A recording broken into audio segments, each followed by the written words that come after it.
Let's see. It says that we are live now. We are counting down 7 seconds, 8 seconds, 9 seconds, 10 seconds. You know how it is. What is going on, ladies and gentlemen? Welcome back to another edition of Leslie Chambers Kaiju Reviews live stream discussion. In today's discussion, you already clicked the title. You already know why you're here. Our conversation with the one and the only, the Kaiju Cast controller, our fearless leader on Collect All Monsters, Kyle Yount. How you doing, Kyle? Leslie Chambers, I'm doing really well. Thanks for having me on, man. I appreciate that. No problem, no problem. I'm glad to have you on. Um, of course, ladies and gentlemen, the reason why I wanted to do this conversation with Kyle is mainly because, well, two reasons really. It's because I haven't had a one-on-one conversation with Kyle in a long, long, long, long time. I think the last time that we did have a conversation, I think it was at G Fest a couple years ago. Oh, for your channel? Like just Yeah, one-on-one? yeah, the Yeah, I think that one-on-one. was Yeah, it. Totally, yeah. yeah. So I wanted to pick Kyle's brain about his transitioning from the Kaiju Cast to Collect All Monsters. 'Cause I think there's a great story there. And number two, don't want to go into a lot of detail, but us on Collect All Monsters, myself, Kyle, Christine, John, and David.co, we're looking and hoping to expand the content on the channel going to 2021 with more in-depth conversations. Of course, kaiju centric, collectibles, and just other topics, but really go into a new level of detail in terms of the conversation. So this is kind of like a precursor to that, kind of give you a sample of what's in store or what we have planned as far as like those in-depth conversations. So hopefully you enjoy this conversation right now. I want to give a huge shout out to people who are in the chat right now. We got 12 people watching. Hopefully that will grow. Kaiju Battle, what's up, Michael? Bad Goji, what's going on? Godzilla Train 1090. Adrian, what's going on, dude? John Parkinson, Greg Coggin, John Ruffin. We know that dude. What's going on? We were just talking about you, bro. Michael Ebro, once again, another great supporter of the channel. Gordon Flynn, we know Gordon. What's up, That's man? right. Eric Stope, what's going on? Show at Goji 75. We hope you enjoyed this conversation. If you saw the last time I had somebody on the show one-on-one, it was Mr. Fresh Vinyl, and that was a fun conversation. So you can expect no less with the one and the only awesome Kyle Yount as he's feeding Hachi right there. I had to make sure that he got a cameo spot, at least a walk-on in this interview, right? Right. So let's go into the first topic, and the first topic is the Kaiju Cast. Now, of course, you did the Kaiju Cast, the most awesome podcast dedicated to Godzilla and all his rubber-suited foes. I never miss a chance to say that. Thanks, man. Appreciate that. No problem. It's been 1 year removed since you did your last regular episode of the podcast, so I want to get your thoughts on how do you feel about that. And of course, transition to Collect All Monsters. We'll get to that later on. Sure, but, yeah. but how do you feel on what you did on Collect All Monsters? Not Collect All Monsters, but on Kaiju Cast as a whole. How do you feel about the great work that you put in on that show?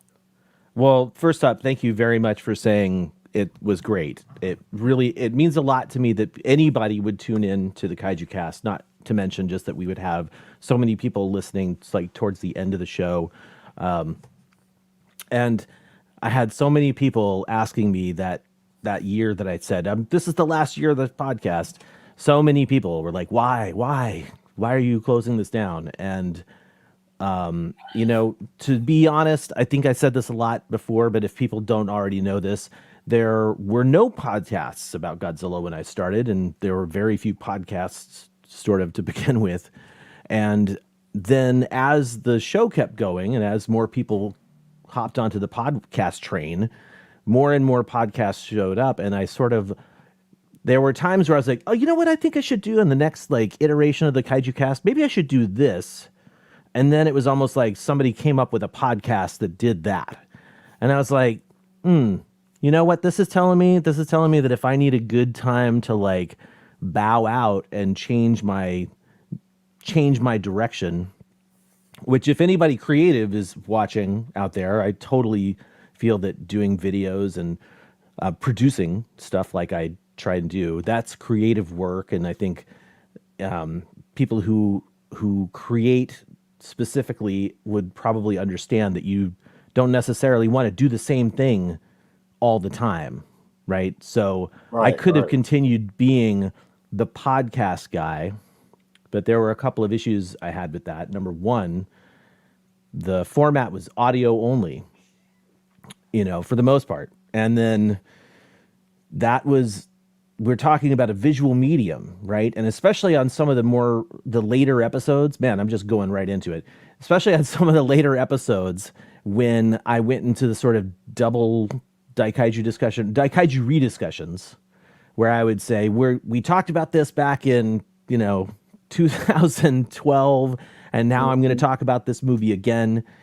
Mostly it was because I learned a lot more about that film in the time since 2012 or Yeah. what have you. Yes, sir. Yeah. And so like doing those was so fun and so great to put together like a format for it. But in the long run, I always felt, man, this would be so much better if it was visual. If I could say, hey, look, you're watching Godzilla versus Mothra right now. Excuse me, Mothra versus Godzilla. Please change that. I was like, delete, Yeah, delete. yeah, yeah. So like we're watching Mothra versus Godzilla, and we're talking about this aspect of the film that I didn't know about in 2012. Like for example, if I want to talk about the guy who I can't remember his name, but the character actor who did the Shinto ritual at the beginning of the film when the egg was in the bay, and that actor was in all of these other things. I want to be able to Yeah. show people, hey, he was this in this movie, this in this movie, this, here are the different roles that he played, which is what makes that aspect of the movies interesting to me. Like one of the facets of those films. Well, Kyle, John Ruffin said in the chat that you were pioneering and trailblazing, and I Thank you, think, man.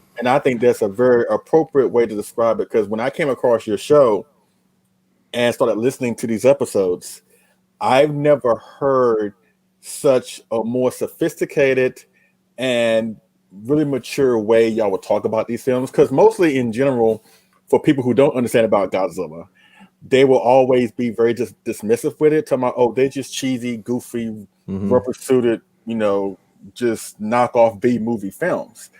But your show really took a more realistic and really mature and just sophisticated approach in talking about these films that I was like, wow, like I never heard, like even the 70s Godzilla films. And let's face it, even though I love the 70s Godzilla films, they're not regarded as the best in cinematic viewing. But the Right. way y'all would Totally. talk about these films and just all the ins and outs and using words I never heard before, I was like, wow, that was really appealing about your show. And let me tell you personally, because I'm a truck driver, right? Your show has got me through many long hauls Thanks, man. when I was dead tired, when I've been working like 15 hours already, and I got like 800 miles to go, and the radio is spewing nothing but garbage. I can always count on the Kaiju Cast, where it's newer episodes or older episodes, put on my headphones and just hear y'all just talk about my favorite films, but in such a sophisticated way that kept me engaged until I got to my destination. So thank you so much for doing that for me. I mean, thank you for listening and being one of the people that listen to the show. And it just really, it always, I'm from the mindset of a starving artist where you're like, man, nobody's watching what I'm doing. Nobody's seeing what I'm doing. Nobody's listening to what I'm doing. Yeah. So whenever people would reach back and it grew and grew, it just means so much in the long run to have so many people like just tuning into what I was creating. Do you have any favorite episodes or the more memorable ones? You know, and like I was talking about turning it into a visual medium, there's an artwork to editing audio. And if people didn't know this, for a couple of years, I actually produced an X-Men podcast. I was not on the show, really. Okay. I was just behind the scenes. These two people would come over to my house every Saturday and record an X-Men podcast, and I would produce it. I'd edit it together throw the effects in, and they paid me for it. They paid me pretty well for it, actually. Mm-hmm. And it sort of made me think, man, I want to do more with the Kaiju Cast. So if anybody really, this is one of the things about doing the shows is like, I don't know all the time if things that I do resonate with people, because I'm always just entirely getting like just a general cheering, which was great. Definitely not complaining about that. But the last year of the show, we did like an Ultra Q deep dive Yes. and an Yes. Ultraman deep dive. And the Ultra Q deep dive, just for as an example, we had Derek Cook from Monster Kid Radio on, and so we read like the intro to the episode, and I threw music behind it and Mm-hmm. put effects on it, and I finished the episode. And I was like, dude, that was bomb! Like that was so good. I can't wait for people to like listen to this. And then it was just like, cool episode, bro. And that was like all I got, Right. Right. So visually, I think that that's where I really want to take the Kaiju Cast. And as we talked about a little bit ago, I think before we went live, I really wish that I had more visual content this year, more video content for the Kaiju Cast, but Right. leaning so hard into Collect All Monsters, I thought it was like super appropriate to really focus on that, because the video content that I have in my pocket or on my hard drive is not time sensitive. It's like timeless in a sense. So I have things that I want to do that were like those episodes, but my favorite episodes sort of just in recent years were some of the Daikaiju rediscussions that we did, especially like going back to Biolante and Legion. Mm-hmm. Those two, Gamera versus Legion, or Gamera 2 Advent of Legion, that was like a precursor in a sense for me doing the commentary, because the very first time we Right. talked about Gamera versus Legion, it was a fun episode, but it was more fun than it was informative. And so the secondary attack at Legion, Mm-hmm. was much more informative, I thought. And it really helped me out, because when I started doing the commentary for Legion, I was like, whoo, I'm really glad that that episode just happened Yeah. last year. Yeah. But I think the Daikaiju rediscussions, the Ultra Q episode, the Ultraman episode that we did where we had like interstitials from August, Ragoni popping in, those were real fun. The yokai episode was interesting to do. All of the yokai episodes, honestly, even though some of them are entertaining potentially, but not super informative. Like those were fun to do because they were just like different from the norm. Throwing in the crazy like yokai intro that I made, like that stuff is always gonna like make me smile just thinking about it. Can I tell you a few of my memorable Please do. episodes? The ones that I go back to, pretty much I love every single one of them. The ones that I've heard. I haven't heard every single one of them, but I've heard a good majority of them. As a matter of fact, a few of your episodes got me into movies that I yet to see, but it got me to see them, like the Damagen ones. Nice. Because that's the thing when it comes to collecting, you have these great kaiju figures of monsters or characters, and Damagen was always interesting to me, but I never seen the movie, and I have a rule of thumb that I operate on under, that I don't collect something that I don't know anything about. So after me knowing who Damagen was, or knowing that it was Damagen, I was like, you know what? The resource I can go to find out more about the films, and how people feel about it was the Kaiju Cast. So you actually got me into Damagen, and you got me into Ultra Q, because without your episode that you mentioned, Ultra Q, I wouldn't have bought the Blu-ray set that came out, I think this year or last year, something like that. Yeah, last year. Thank you for saying that. I want to say that like, because I learned about Ultra Q from August Riconi back in like 2000, the year 2000, he showed me some Ultra Q on, like I was hanging out with him in his apartment, and he was like, have you ever seen this? Have you ever seen this? Like really just like showing me a world I had not been exposed to. Right. And like finding out about that show, I was like, What do you mean Ultraman is the show after Ultra Q and we haven't seen Ultra Q and it was dubbed? What are you talking about? Like all this information. I Yeah, was like, I need to be a champion for Ultra Q. And I'm so happy that we have that Subaraya won the case and that now we have legitimate official versions of these coming out in the States, and especially God, Ultra Q. right. Such a fun show. And if anybody has not seen it, it's the classic thing to say about it is that it's like the Twilight Zone meets a kaiju movie, but The, they're Ja- TV shows. the Japanese version of the Twilight Or Zone, the or X Files, X yeah. Files, X Yeah. Files. That's what I say. Kaiju Battle said in the chat, "I need to see Diamond." As a matter of fact, you do. But let me just tell you, Diamond, the movies are kind of like an Ultraman episode. Like if you're going into it thinking you're going to see Diamond throughout the movie, that's not how it works.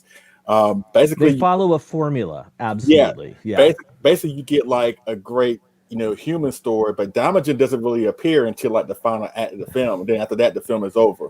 But I will suggest that there are some great films. My personal favorite of the three is part two, The Return of Damagen, because of that final scene and all that good stuff and what he does. I don't want to spoil it for you, but I would say watching from beginning to end. The first one, which is Damagen, the second one, which is The Return of Damagen, and the last one, which is The Wrath of Damagen or Damagen Strikes Again. Um, Yeah. so if you It can gets try and it track them gets down and watch. really confusing because yeah, buddy, I know. It gets really confusing because the US distributor ADV Films released them out of order. And so there's been this muddy water in terms of which film is which.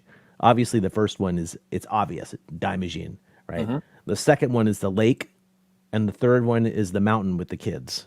Right. The snow. Which is actually that third one is my favorite.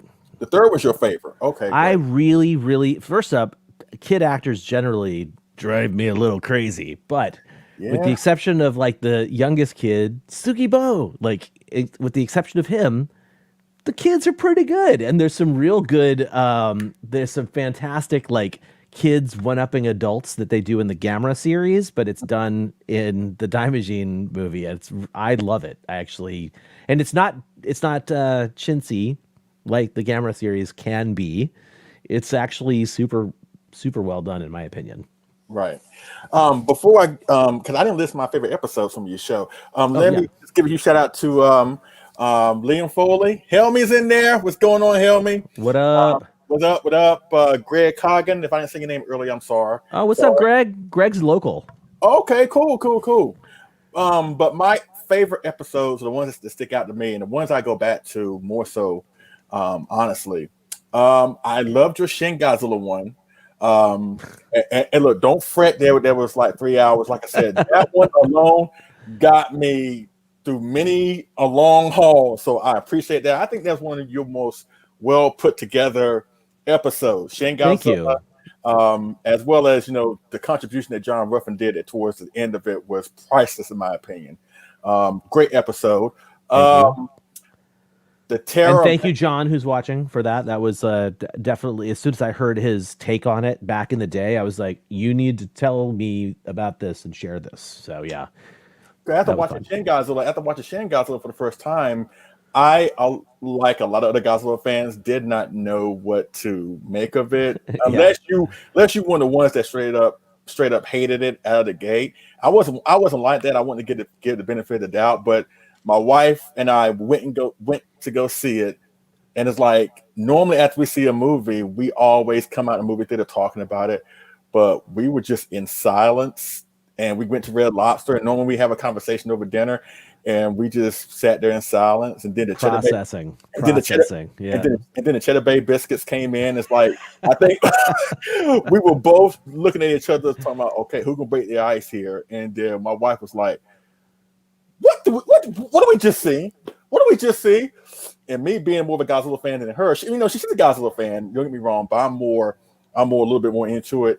And normally I would have like a educated answer, but even I was like, I don't know. And then when I heard your episode and and you documented what you did, where you just came home. I remember this. You came home and you just stared at the wall, and you had like a tape recorder in your hand, and you just started talking about your thoughts. I And had to freeform. I had to do it because it's the same kind of thing. If I had been with other fans right after I saw the movie, I would have sat there and said, I don't really know how to process what I just saw off the bat, but it definitely took me thinking about it and freeform spitballing. Just no one will ever hear that recording because it's completely nonsensical. But yeah, I mean, basically, I had to digest and process that movie when I saw it, and I knew as soon as I walked out of the theater, I'm like, well, that's definitely going to take more than one viewing. But anyway, yes, thank you for saying that. That was actually the fact that it was a 3-hour episode was super terrible for my web host, and it like prompted me to move to a different web host because I remember people were. This first up has nothing to do with the amount of people that were downloading the podcast. So it's it makes it sound like I'm like, so many people downloaded that episode that it crashed my server. yeah, I had a crappy server, and so that was that was the effect of a 3-hour podcast that had to process through the website, people listening to it on the website, people trying to download it through iTunes, and it was just right.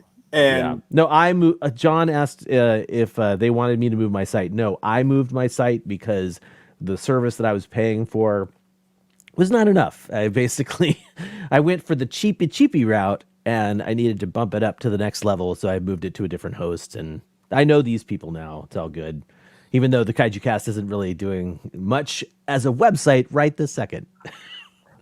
but far as like Shin Godzilla, and once again, I was one of those fans that didn't know what to make of it. But it took your episode of Shin Godzilla, as well as John's commentary, to make me really come around on the film. Now, don't get me wrong, it's not a film that I'm gonna go back to and rewatch over and over and over again, like I do Mm-hmm. with the Gigan or maybe Biollante, something like that. But I do appreciate the film for what it did, and it was a bold risk of what it did. Of course, we all know that Shin was made in response to how successful 2014 did. So I appreciate Shin for taking the character into new directions, even at the expense of alienating your core audience. Because Mm-hmm. when you look at 2014, as good as that movie is, at the end of the day, it's Godzilla being the good guy facing off against two evil monsters. And I hate to say it in such a trivial way like this, but we've seen that many times before. Shin Godzilla was something that we have never ever seen before. We never saw it coming. I don't think the fan base was ready for it, quite frankly. I think Mm-hmm. still to Mm-hmm. this day, I think a lot of Godzilla fans still are not ready for a, a multi-layered, sophisticated Godzilla film. And it just shows that Godzilla is more than just a big dumb monster that roars and just breaks stuff. And Mm-hmm. when I hear John talk about it and his take on it, and the fact that he was there in Japan during the events that inspired the film in the first place, after hearing that, I love Shin Godzilla more so the fact that what it did for the character, what it did to revitalize the character. Because Mm-hmm. when you have a character that's been around like Godzilla, going on what 5 or 6 decades, something like this, you can't keep doing the same thing over and over again. You got I to try completely something. agree. You got to try something new. You got to take bold risks. Like I said, even at the risk of alienating your audience or your core audience, I should say. And I applaud Shin Godzilla for doing that. Hopefully, we'll get more films like that. I don't want to see a sequel to Shin Godzilla, obviously, but if we get more thought-provoking Godzilla films from Toho, if and when the MonsterVerse is run its course, then I'm all for that. Shin Godzilla proved that you can make really thought-provoking stories around this character of Godzilla. That's the main selling point for me in terms of Shin Godzilla. Yeah, Shin Godzilla for me is very much a different take on the same subject matter by a different creative force. Looking at the way so many Godzilla movies, I said formulaic about Ultraman earlier, Mhm. Yeah. as much as I hate to say it, like some of the Godzilla movies, especially in the Millennium series, were a Mhm. little formulaic, and I think what they were trying to do is hit on the right formula that resonates with Godzilla fans of back in the day, right? So, Right. Yes. like Yeah. Masaki Tezuka ended up doing 3 of the movies from the Millennium series, and you could tell he's like fine tuning, like Megaguirus. He puts it out there, and it's like, okay, that's not perfect. So Mechagodzilla, he's got another chance. So he like fine tunes it some more. Then, Tokyo SOS was his near perfect homage to the Showa era kaiju film. Right. Absolutely. I mean, that's what I feel like those movies were. As much as I want to talk about those right this second, that the point is that they were somewhat formulaic. And then Final Wars, as much as I dislike that film, just came and shattered everything and left the Godzilla series in the dark for, however many years. And then almost 10 years basically. And then we got the American one, and then we got the Shin Godzilla. And Shin Godzilla, in my opinion, is like I said, Toho telling someone else, look, you make good stuff. Why don't you make a Godzilla movie?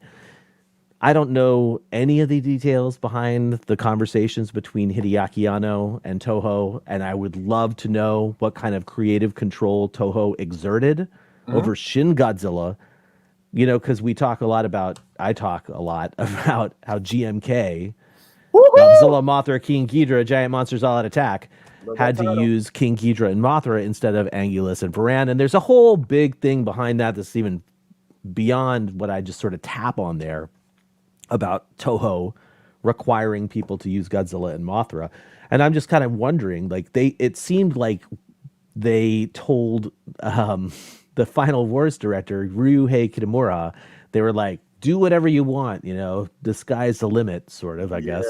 Yeah. And then, Hideaki Anno, it's almost like they said, I feel like they said, do what you want. The sky's the limit. Oh, not the sky's the limit. You got a big budget here, but it's not as big as you'd want it to be.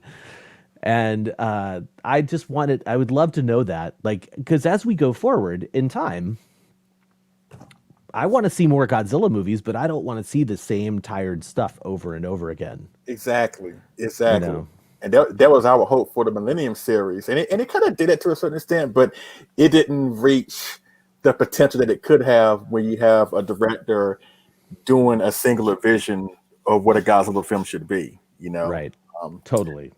But before it's like my couple other episodes I want to talk about, well, at least not in detail, but let me just tell you a couple more memorable episodes from your show, and then we'll talk about, your transitioning from Kaiju Cast to Collect All Monsters. Mm-hmm. I do love your Terror of Mechagodzilla rediscussion. I kind of wish you kind of did that more with these films. Yeah. Once again, as I mentioned earlier, when it comes to the 70s Godzilla films, and that film in particular, I have never heard, I think it was Adam, I have never heard a more sophisticated and mature and just big word, just loving discussion about Terror of Mechagodzilla, or at least the 70s Godzilla film.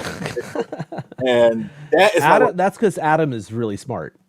He's a very smart individual. I can tell. And I love that episode because of his viewpoint and his opinion and what he got out of Terror of Mechagodzilla. And you can hear in the conversation between you, Jeff, and him, that when he started talking, he started giving his, it was Dave, actually. It was Dave. Okay, Dave. But yeah, and actually, so the hilarious thing, once again, not a visual medium, right? I have my talking points. I'm trying to let everybody else say what they're going to say, right? And so Adam pipes in, and he brings up every single point that I want to make about the film, except he's talking about it in a positive light. Exactly. And I was like, what? Everything you're saying is why I feel like this film fails. And that John Ruffin is correct. I am not a fan of Terror of Mechagodzilla. I like it, like I like all Godzilla movies, but so if people want to know what we're talking about, Adam Alexander, who is a very smart local here in Portland who loves Godzilla movies, he's a musician. He came over for some of the episodes where we watched movies, and he came over for the rediscussion of Terror of Mechagodzilla, and his points were like, oh, I love the dichotomy of Akihiko Hirata playing a mad scientist just like he did in the first movie.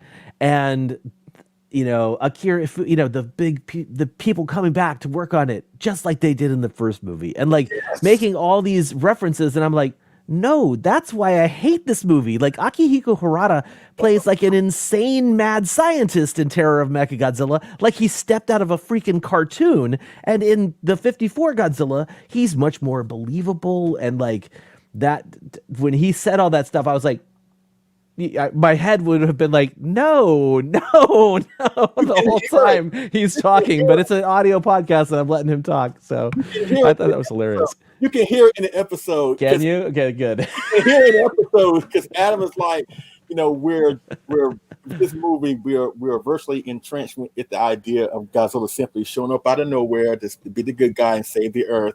Yeah. And Godzilla's name is only a technicality because it's embedded in Mechagodzilla. Technically, he's the focus, he's the villain of this film, and it's one of the probably the best entries, not the best entries from the 70s films. And then it's like after Adam is done, there's like a momentary moment of silence. and he said Dave, right? And it's Dave and Kyle was like, you need to pace yourself because I know. Yeah, Dave was super impressed. He was like, "Oh, yes," and I was like, "No, no." But honestly, that's the best thing about having people over for the podcast and watching these movies is getting different opinions, And it was just like, I don't know. I don't need to spend too much time talking about it, but it was really great to have such a differing opinion about the same individual points. Like really, really fun to talk about this show. And I loved that about the Kaiju Cast. And the other episode I want to talk about is, of course, I'm biased towards this film. You know that, ladies and gentlemen, was your, I think it was in 2014, I believe, where you talked about Godzilla versus the Thing or Mothra versus Godzilla. And it was a great discussion, Cool. But there were a couple co-hosts of yours that when it came down to talking about the suit, now majority I think I remember Martin was saying he didn't like the suit, and I was like, get out. It's funny because there was the majority of the panel was in favor of the suit, right? Mm-hmm. But there were two of them that I remember this vividly. One of them said, yes, I agree that the suit is a step down from the previous suit. And then you chimed in, you was like, oh, wait a minute. So hold on. So you find the King Kong versus Godzilla suit, that dude up there in the corner, you find him more secure. And that was the best part about this, right? So we recorded it in this room. So everybody's surrounded by these monsters, right? Yeah. A lot of times I'll ask questions to my co-host and you can see them look up and around looking for the monster we might be talking about or something like that. And that's what I would do. I would be like, oh, you're saying this guy over here looks cooler than this guy over here? Get out of my house. Like, yeah. and you was like, you find that one more sinister? And the host was like, yeah, I think the King Kong versus Godzilla suit is more sinister. And he has more of a look like I'm coming to get you, whereas the 64 looks like I have not had my coffee yet. I'm like, get out. Get him out right now. That was Martin. I'm pretty sure that was Martin. And the Martin, I love, if people are not listeners to the podcast, I have a friend here in town who is one of the Star Wars friends that I had. And I was like, dude, I'm starting this podcast. And like, how familiar are you with Godzilla? And the answer is probably marginally familiar. Mm-hmm. He'd seen some of the movies on like the Sci-Fi Channel, and that was pretty much it. So we called Martin's induction in the podcast and throughout the podcast from the very beginning. He was in like my first episode. Yeah. We called it The Great Experiment because he's a filmmaker, and getting him to appreciate those movies was sort of like my goal. And I think it worked for the most part, but there are definitely times when I'll be like, hey, this movie is significant and good because of this. And he just looks back at me and goes, no, I disagree with that entirely, or I didn't catch that at all, or maybe I don't have that nostalgia to link that into this viewing. But yeah, we had some differing opinions for sure, and like then even having other people on the show too. Like I remember one of the episodes that at the end of it, I was like, wow, that was not how I expected it to go, was when we watched Gorath. Have you ever seen that movie? Not yet, no. Okay, so Gorath is not an exciting film. It is very slow. And I'm pretty sure that both of my co-hosts fell asleep while we were watching the movie in this room. And I mean, it's not the only time people fell asleep watching a movie for the podcast, but mostly we wouldn't let somebody fall asleep. You'd have to pry them back into the film. But yeah, it was the Gorath episode. I thought, oh yeah, we're gonna have this conversation about this like classic Toho film that people have a real strong affinity for, and not a single one of us like walked out of the screening, meaning from the other side of the room, Right. saying good things about the film. It was mostly me going, but all the classic people who are in this movie, isn't that worth the film being amazing? Like, no, not really. Yeah, yeah. It's not. And It's really not amazing. absolutely. And speaking of not amazing, that leads me to my last episode that I find very memorable. And you're probably going to think it's weird me saying this, but Okay. one that sticks out to me is the Planet Eater one. Now, don't get me wrong. Right. I have never seen the anime films. And for good reason. I have not heard the greatest things about them. But once again, when I have not seen a Godzilla product and it was covered up by the Kaiju Cast, I always go to the Kaiju Cast just to give me a feel if I am going to be interested in watching it.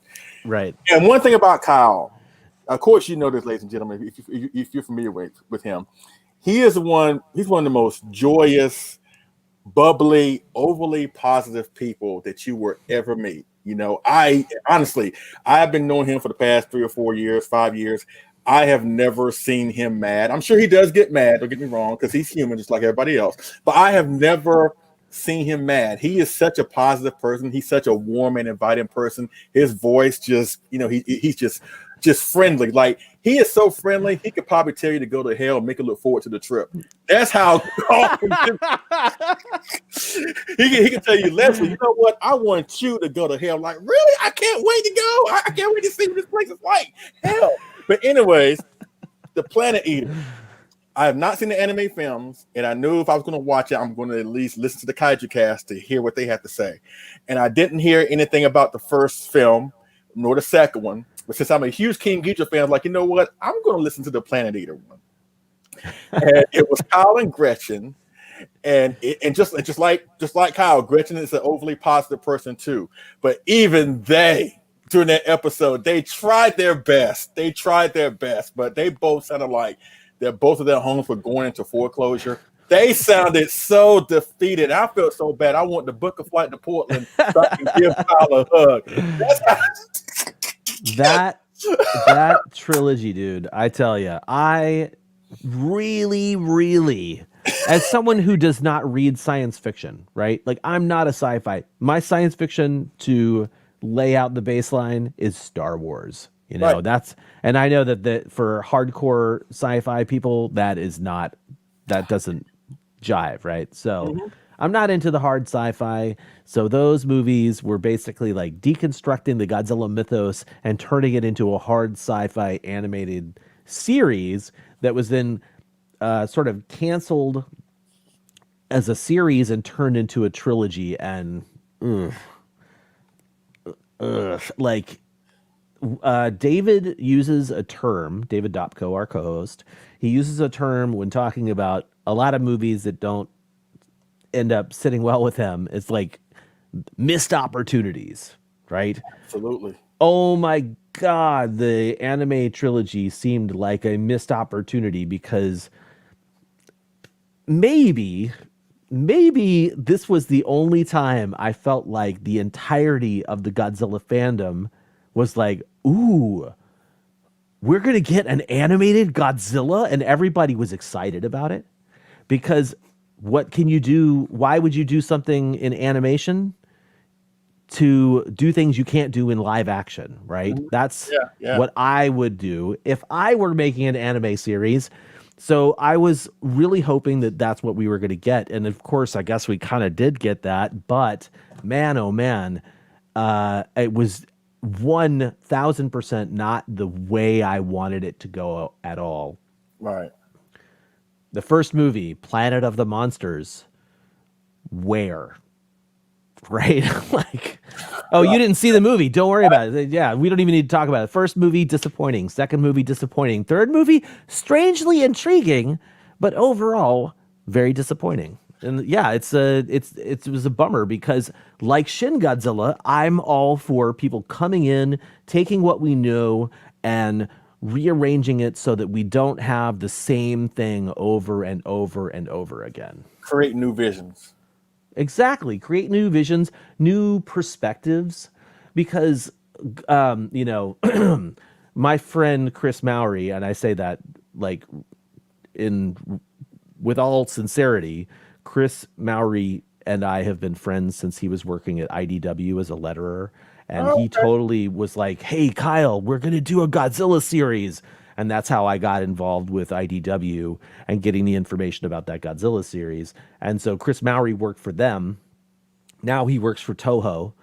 Toho is finally, and I'm serious about this. Toho, like, they used to not treat Godzilla seriously.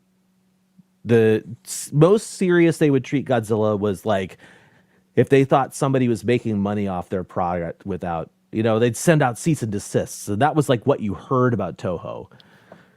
Chris Mowry, he has this like vision for Godzilla as a brand, right? And mhm. it's like this is what that's why we're seeing all this Mondo stuff. That's why we're seeing these weird collaborations with people that I might not normally buy from, but it's not about me.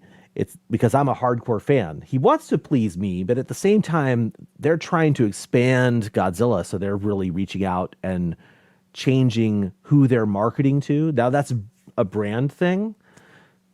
I felt like that's what they're doing with Shin Godzilla and the anime trilogy. They're doing things differently, and I applaud that. I really applaud it. And it's like I want them to do that stuff, and I don't want them to feel Toho. I don't want Toho to feel burned and then go, well, I guess we'll just go back to making a Godzilla movie every year that we release in December, and like the budgets are going to get smaller and smaller for all these films. Like, Yeah. don't do that. My God. Like, Yeah. Stay away from that. take the breather when you need it, Toho. That's what I say.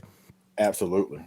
Anyway, tangents. I've Absolutely. got them. And I love them because you, like I said, the way you say it, you make it sound so positive. You don't come across as bitter. You come across as positive as you can be, but you also making some valid points. You know, versus people that's just bitter, bitter, bitter, bitter, bitter. But you do it in a very positive way.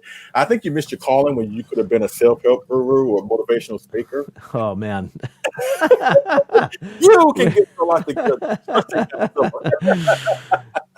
That's hilarious. We've been watching a lot of, you know, my wife and I have been stuck here at home in quarantine. I'm very lucky to have a job where I can do it at home. Absolutely. And so we've been here essentially since March. And anyway, we've been watching a lot of TV, and some of the TV involves true crime documentaries, and some of those true crime documentaries are cult related. And so we've been watching a lot of cult stuff. Right. I'm really glad that I am not a cult leader, but man, I could sort of see the appeal. Yeah. Because you are that appealing. Um, But let me ask you, you know, moving on from the Kaiju Cast, and folks, I highly suggest please go back and listen to the older episodes, at least any episode of the Kaiju Cast. They're very well done. Excuse me, they're done very well. Just in my opinion, the best podcast that's devoted to Godzilla. You won't find a better podcast. But how do you feel transitioning now that we're like a year from your last regular episode of the podcast? Going into to collect all monsters, how do you feel? Do you feel like we've done like a great job year one going into this endeavor? So how do you feel about all that? You're transitioning to one phase of your creativity platform to another one, and how do you feel about the platform currently as a whole? So in terms of the year past, I definitely was thinking I would have more Kaiju Cast video content done this year. But as I mentioned before, when we started the program, Collect All Monsters, I had a vision for it. I said, I think this is what I want it to be. And then it took a little bit of testing to see how that was going to work or not going to work. And then I really think about halfway through the year, that's when we sort of hit our stride. And I started feeling like, this is like the episode would end and I would go, you know what? That's what I was talking about. That's what I was looking for with Collect All Monsters starting off. And so learning how to work with different individuals in a different format for sure, but also just a completely different structure, right? The Kaiju Cast primarily was just me. You know, I was the guy doing it and everything around it. And then my co-hosts would come over, and they were very important. I actually hated doing shows by myself, but the them coming over, providing the voice, that was their Herculean effort. Is just them coming over to hang out and talk. Yeah. So here now with the Collect All Monsters, and we're kicking off into our second year. We're talking about the different segments that we're going to be producing, the more that we're doing community-wise. Like I really feel like what I learned from the Kaiju Cast, I'm able to put into Collect All Monsters right at the beginning, instead of waiting 8 years to figure out, oh, I should have a Facebook group for my fans and listeners, you know? Yeah. So, but overall, I'm really happy with what we've been able to do with Collect All Monsters. And I am looking forward to doing way more in the future. And, it sucks that I had to make an edit to the last video, the last live one we did, because I threw the question out to the viewers, like, what would you guys want to see for those group chats where it's a little more laid back discussion wise? There were a lot of really great suggestions that were popping up in the chat while we were doing the show. And then now those are gone. I can't see those. So we're going to be reaching out to people about that kind of stuff. I think that it's really important to listen to the people that watch the show, right? They are essentially, they're your base, and like, for me, the people that watch us are the people that I want to entertain. And I'm not worried about turning the show into something for somebody that like doesn't exist, right? Like the idea that like, I'm going to come up with a show and it's going to be my idea and my vision, and everyone else can like just wait on trying to do any creative input. Like that was absolutely not where I was at for this show. Like this is so much of more people coming in to bring stuff to the table. Like the fact that you and I did 2 of the reviews, like where we like this versus this, like that was super fun. Like I want to do more of that stuff. And like, I want the show to be, I want it to have live shows that are awesome, under 2 hours, and really explore the concepts that we're talking about. But like originally, if people didn't know this, I wanted every person to do a 10-minute segment during the show. Remember I said that when we first were doing it. I was like, yeah, so if we have 5 people, everybody does a 10-minute segment. That gives us 10 minutes for banter spread out throughout the episode. And I thought for a second that was like the way to do it. No, it's way, way too difficult to just keep something that big to just 10 minutes, right? So now what we're doing, for everybody who doesn't know, is we're generally doing like 2 segments per episode. There'll be one in the first half, one in the second half. And that the past few episodes where we've basically been doing that has been great. I love it. The only thing that I wish I could do is get my wife in here to be a producer, and that way we can get a little more interaction with the chat room. Which, speaking of, shout out to everybody who's watching live. You guys are all awesome. Like, thank you very much. Yeah, but good. Things have been great. Collect All Monsters is going great, and The only other point that I really wanted to make about the transition of ending the Kaiju Cast audio podcast and where we are with Collect All Monsters is maybe if we didn't have a pandemic to deal with this year, I would have actually been like, man, I miss all these people coming over to my house and watching Godzilla movies, you know, because nobody's coming over to my house to watch Godzilla movies. You know what I mean? It's almost like not having the Kaiju Cast wasn't as big of a deal. Now, that said, I'm still, of course, on friendly terms with everybody on the Kaiju Cast. Actually, Gretchen and I are getting together online to do a movie watch tomorrow. Great. We are going to watch a 1990s movie about the Kappa. So it could be equally entertaining and terrible at the same time. But yeah, like we're still friends. We would be hanging out more if we were allowed to. Right. But yeah, like honestly, the pandemic came at a really great time in terms of trying to produce things from the comfort of my own home. You know what I mean? Right. So anyway, yeah, I'm really happy with how it's been going so far, and I can't wait to see what else we do in the future. Absolutely. And like I mentioned on the last episode, if you think things were great during a time where things are not so great, I think 2021 is going to be better. I'm optimistic it'll be better. And I think it would be a missed opportunity to at least not acknowledge the fact that I think that we have been, Collect All Monsters has been in a year where things have been very unpredictable. You don't know what's going to happen from one day to the next. I think we've been a very important aspect that people can count on every single month. Like I said, you don't know what's going to happen from day to day, but at least they know on this certain day, like the 2nd Saturday of the month, they can count on Collect All Monsters, giving them a great, great, great, great show.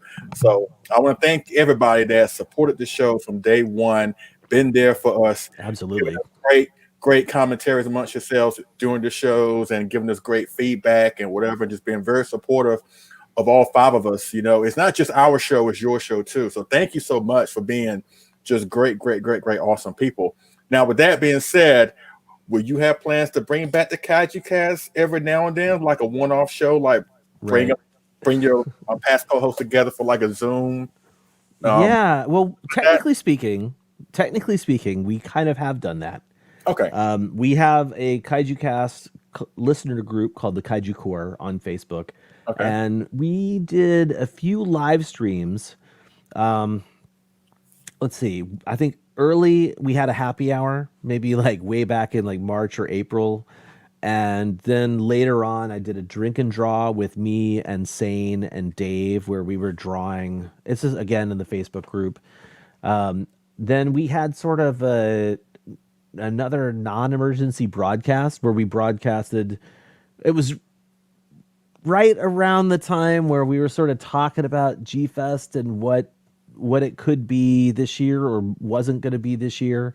And that was sort of like, I don't know, that was a weird live thing we did.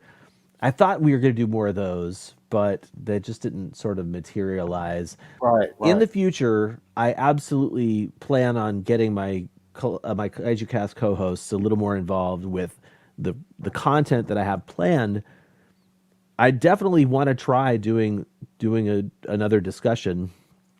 You know, we are going to get back together. The plan is that we will all get back together for Godzilla versus Kong when that comes out. Woo-hoo! And the plan, at least at this point, is that instead of an audio podcast for the Kaiju Cast website, which will be, we could definitely put it on there, but I'm guessing after a year plus, people have unsubscribed for that or they're not getting it anymore. But basically, we're going to do an episode of Monster Kid Radio. Okay. Where we are on his Monster Kid Radio basically doing a Daikaiju discussion for Godzilla versus Kong. Right. Whenever it actually comes out.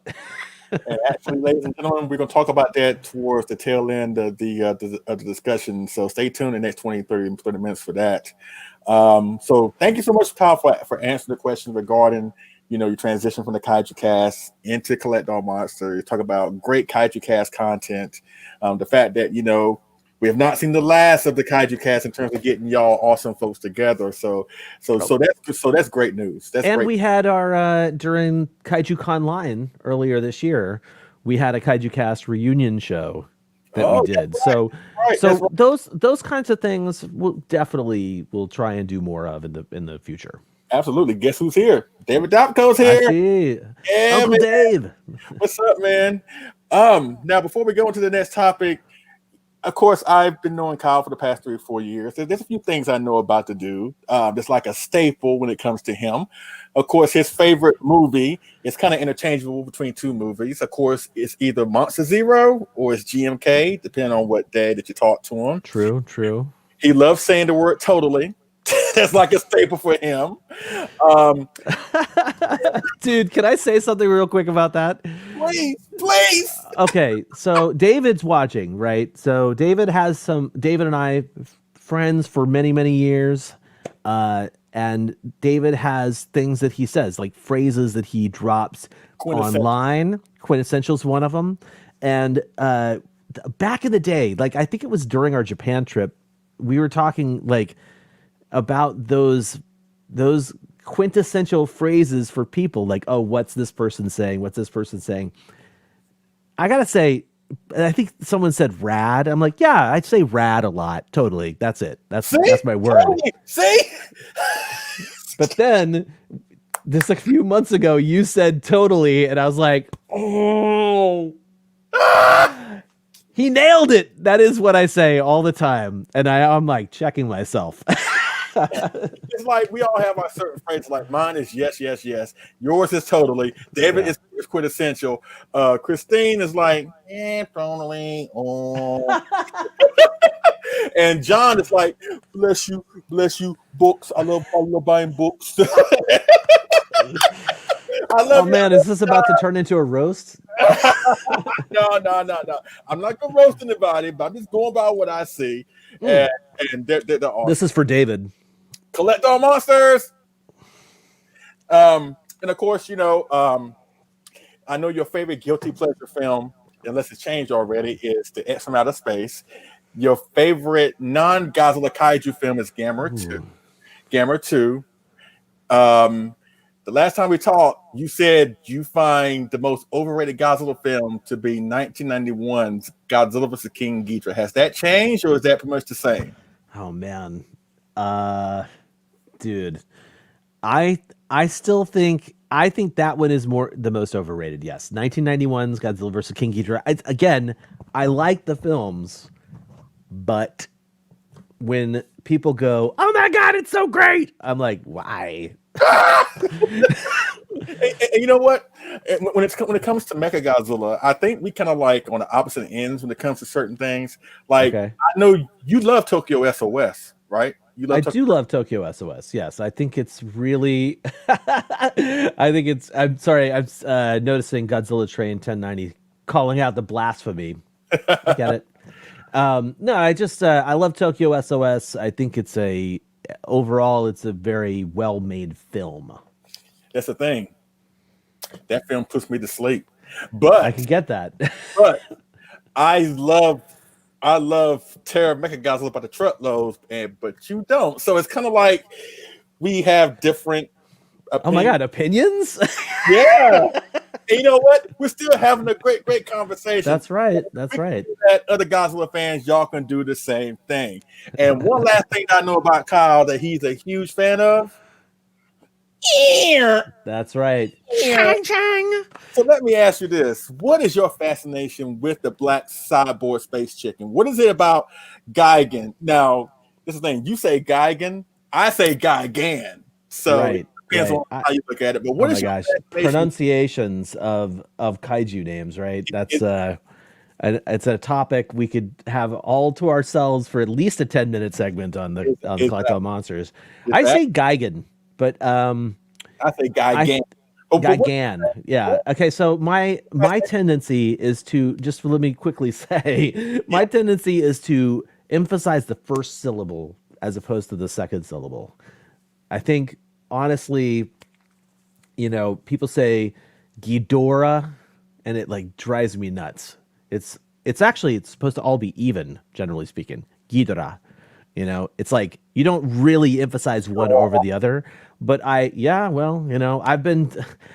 That's why I try to learn, right? I make the effort to be like, okay, so am I saying it wrong? How do I say it right? And then I change. People listen to the older podcast episodes. I'll say all sorts of stuff wrong. Akira Ifukube's name, I don't even want to think about how I used to say it because then it'll mess me up. I'll say it the wrong way again. Now, in terms of Gigan, Actually, you know what? Hold on. Now, before we Yeah. get to Gigan, that's a good point that you brought up about the pronunciation of these kaiju. Because I did it with Rich Isa on on the last conversation. So let me just ask you, how do you pronounce certain kaiju names? I'm not gonna say kaijus because I know that will throw you into a flying rage. I know you can't stand that. That's one thing about Kyle. You can't say kaijus around him because he will probably take a rusted sledgehammer and bash you in the shins with it. But you can't say kaijus. It's kaiju. It's the plural. But I'll do it with the smile on my face, and you'll probably like it. And you'll be like, "Oh yeah, my legs feel great." All right. So how do you say these kaiju names? Okay. What do you say? Anguirus, Anguirus, or Angulus? I'm an Angulus guy. Okay. What do you say? Do you say Jet Jaguar or Jet Jaguar? Ooh, okay. I say Jet Jaguar, but if I'm in a fun mood, I might say Jet to Jaga. Because to dive into it just real quick, that name is entirely an English name. Jet and Jaguar, right? Those two words are not Japanese, so it's the Japanese version of it, right? Jetto, because you can't end a word with a consonant in Japanese, if you did not know that. So jetto, and then jaga, which is the closest way that they can equate to. They don't have a way to go jaguar and make it all one quick thing. So it's jaga, jetto jaga, jetto jaga. Anyway, he has a great singing voice. If you're not heard of it, hey, wait till it's karaoke time when we go to Japan, buddy. Oh yeah, can't wait. What do you say, Varan or Varan or Varan? Okay, I still struggle with this one because I say Varan. However, I know that technically it's Baran because the Japanese don't have the hard V or the hard B. So it's like sort of a mixture between the two, Baran. So Daikaiju Baran, it's, yeah. Oh man, dude, you tapped into a great, probably terrible content, but definitely a subject matter that I enjoy is the pronunciation of the monster names, the pronunciation of the actor names, all that stuff. Liam Foley said, so Ghidorah is pronounced Ghidra. Technically speaking, the O in the middle of that Ghidorah is very shortened. There's a lot of Japanese words that do that. And please let me say out loud and very to the camera, I do not speak Japanese. Absolutely do not know Japanese. I know a drop in the bucket of what Japanese is. Yeah. But yes, I will try to hear how the Japanese say it, and then I will adapt that because, little story, first time I went to Japan as an adult, hanging out with my coworkers, and they speak Japanese and I speak English, and we have an interpreter. And I said, "Oh, do you guys like Ultraman?" They had no clue what I was talking about. It's Ultraman. Ultraman. Yeah. And I said, oh, wait, hang on. Ultraman. And they go, oh, and they all knew what I was talking about immediately because I didn't say it right. It's one of those things where I never will correct somebody unless they're asking me how to say it, right? If somebody says Godzilla versus Biolante, which is a bad example because I still say Biolante, even though it's Biolante. I was going to ask you that. What do you say, Biolante or Biolante? I'm trying to say Biolante, I think, or Biolante more often. I don't know. It's still it's hard. It's in there, right? I have to rip that out of my processing unit and change it. But yeah, I guess I say Biolante mostly. Yeah. It's funny when it comes to King Ghidorah, and I mentioned this in the last stream I did with Rich, that it's funny. I refer to the Showa version as King Ghidorah, but when I talk about the Heisei version, I always say King Ghidorah because they Oh, interesting. they refer to him more so King Ghidorah in the English dub of Mm, Godzilla King Ghidorah. So whenever I talk about the Heisei version, I always say King Ghidorah. But when I talk about the Showa one, whether it's from Gigan, Destroyer Monsters, or right. Monster Hero, I always say King Ghidorah. Do you say King Caesar or King Caesar? Ooh, I say Caesar. Yeah. Okay, okay. Okay. Uh, what do you say? Not my fault. What do you call destroyer? Is it destroyer or destroyer? Okay. If it's a quick conversation, it's destroyer, or destroyer. Right. But if it's definitely again me trying to be like Mr. Know-it-all, or it's actually destroyer, Right. and it's the same thing. It's basically the Japanese taking an English language word Yeah. and creating a Romanji version of it that they can copyright, you know. Right. Right. Anyway. What do you say, Hedra or Hedra or Hedora? Oh my God. So this one is hilarious to me because I think there are three different pronunciations in the movies. The Yes. Japanese pronunciation is Hedora. Uh Hedora, Hedora, huh. Hedora, and but in the like in either the AIP dub or the international version, the kid calls him Hedora with like a Hedora, and I'm like, why? Like nobody, there was no content filters happening back in the day. They didn't have somebody checking through the pronunciation and going, "Hey, wait a second, dude, you said that wrong in the recording session. You're gonna have to go back and say Gigan." And that's fun. And speaking of Guy again, let's go ahead to that original question. What is your fascination with this Oh, monster? right. Now, do you love the movie as much as you love the monster itself, or do you love the monster more than the movie, or did it kind of go hand in hand? Because I know that some people find, I mean, truth be told, some folks don't really like Godzilla vs. Guy again because it is problematic in certain respects. Some people do find the film to be overrated. Like, what is your take in terms like why do you love Guy again, and do you love the movie the same way? First up, I freaking love Godzilla versus Gigan. It's probably in my top 5 Godzilla movies. It is in mine. I tell you that it's actually number two.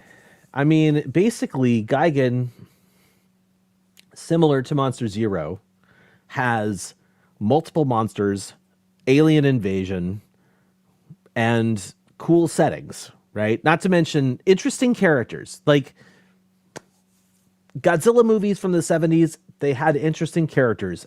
100%. And every movie, interesting characters are in there. You know what I mean? And so that to me, it's like I say Godzilla versus Gigan and Godzilla versus Mechagodzilla are sort of like neck and neck in terms of my favorite 70s movies. Yes, But yes. honestly, like every single movie in the 70s is so similar yet vastly different from the previous film. It's really hard to be like, this movie here represents the movie from the 1970s, But Gigan, if you listen to the very first episode we did, I don't think I had very nice things to say about it. Something about that movie and the monster really grew on me over the years. And it might actually be because the X Plus figure. I had a couple of Gigan toys before I got really heavy into X Plus, and let's just give an example right here. This is a newer one for my collection, but this is a bear model Gigan, and like so his sculpting is cool, and I like it very much. But at the same time, doesn't make me go right from the movie, and that's not necessarily what I was looking for in a Gigan figure. But when I saw the X Plus Gigan 25 centimeter or the large monster series figure, Mm-hmm. I sort of like, I grew a new affinity towards the design of the monster. And the more I looked at it, the more I was like, oh, these figures that I have that I'm kind of passingly interested in, they're not as cool as the actual suit. And Right, so, right, right. like, I think Rich Iso probably would remember this very well. Right around like 2013, 2014, I was on the hunt for that specific X Plus figure. Mhm. And the more I didn't win it, the more I wanted it. And the more I wanted it, the more I fell in love with the design of the monster. Oh, okay, okay. And so, as time went on, Gigan sort of became cooler and cooler to me. And then when I met, Kenpachiro Satsuma, who played Gigan, Mhm. he and I talked about it, and that absolutely like made me love the character of Gigan a little bit more. I think I told Satsuma, one of the things that I like about Gigan is he actually seems like he's got some personality, like he might be a jerk in real life, like if he could speak in a language we could understand. And Satsuma was rolling. He thought it was hilarious, right? He's like, yes, yes, he's kind of evil. Like, and you see that, you see that in his portrayal of it. So I think Gigan grew on me, and similar to other movies where I was like, yeah, I don't really like Godzilla Raids Again. And then I hear the commentary from Steve Reifel and Stuart Galbraith in that instance, Yes, yes. really opens my eyes or my ears to information about the film, makes me have it makes me sidestep and gives me a slightly different perspective on the film itself. And so when I was thinking about doing a commentary for Gigan, I said, you know what? I need to look at this movie and treat it like Steve Reifel treats these films when he does a commentary, and really go into it and find out why it's like this, find out what the cultural significance is to the things around it, that kind of stuff. Really dive into it a lot. And that's why I think I really love that movie so much more now. And I think, with the exception of the commentary I did for Gamera 2, Gigan is the best commentary we ever put out as the Kaiju Cast. As Okay, its own thing. Not the Daikaiju discussion, but the actual commentaries that we recorded. right. Now, when X Plus makes the gigantic version, you gonna go for it? I don't think I have a choice, dude. I think that's sort of that's sort of where we're at right now. Is like when Mechagodzilla came out, I was like, oh my God, that price tag. That was just, that was essentially the teaser for me. That's what the price tag is almost certainly going to be, right? In the $400 range for Gigan when he comes out, Probably, well, probably more than that because Mechagodzilla is not as bulky as Gigan. You might as well look at you might as well look at Gigan as like another Godzilla in terms of how the figure's going to be structured and what price you're going to be looking at. Yeah.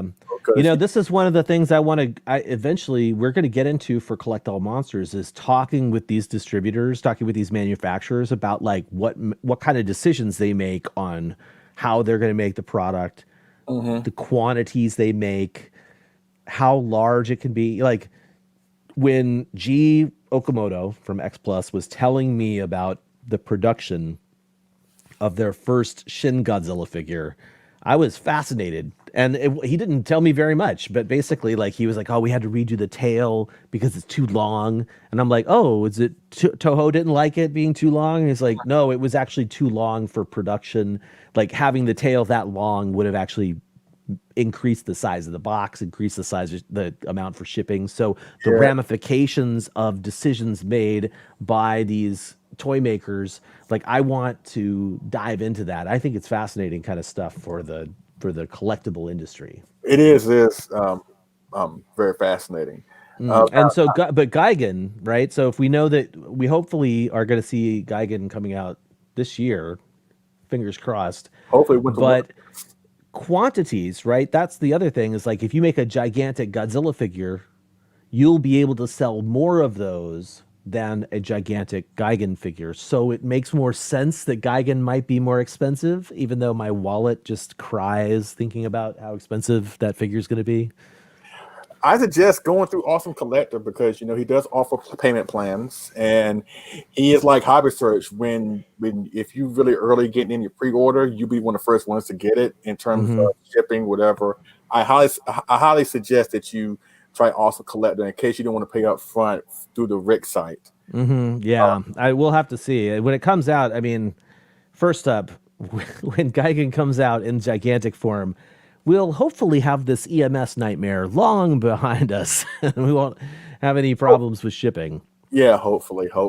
But before we move on to the last topic, which the Godzilla is calling, let me ask you a few things, at least one thing about a certain thing that you did involving X Plus, and that was that video you did a long time ago where you were at X Plus HQ. I think you were there for the first time, and you held up the gigantic GMK. Oh yeah, yeah. What was that like being there? Being with G and seeing all these awesome, magnificent creatures that we'll spend our hard-earned money on. Mm. How did that feel just being in that particular video or making that video happen? Well, making the video happen, let me say, actually, before I go into it, here's what happened. I went to the X Plus website, sent them a contact through their website, just an email, and basically said, I will be in Osaka in 2013 in November or October, whenever it was. And I was like, I would love to interview someone from X Plus for my channel. And that's how it started. And essentially, I actually thought I was going to have an interpreter there. And so the day before I went to Osaka, I didn't have anybody lined up. And I actually reached out, I emailed them, and I said, I'm sorry, I really would love to interview you, but I don't have an interpreter. And if I can understand if you don't want to do that, Right. if there's no way for us to communicate. And they wrote back, they were like, I think we'll be okay. We speak enough English that we could get by. So, and then when I went there, I ended up leaving my girlfriend at the time, who is now my wife. I left her at the place where we were staying, and because she was tired anyway. She's like, "Yeah, go do your thing." And I made my way to the business, found it. They came down and found me too, which was great. And then when I went up the elevator, the doors opened up, and I see the X Plus logo in like large letters Oh, on the glass in front of me. I was like, awesome. oh my God, this is it. This is it. I've made it. Not really, but I mean, essentially the idea that like I said I would like to do this thing, I would like to interview you guys, and they agreed. That's sort of it was a big turning point just in the podcast in general, even though that was a video that I produced.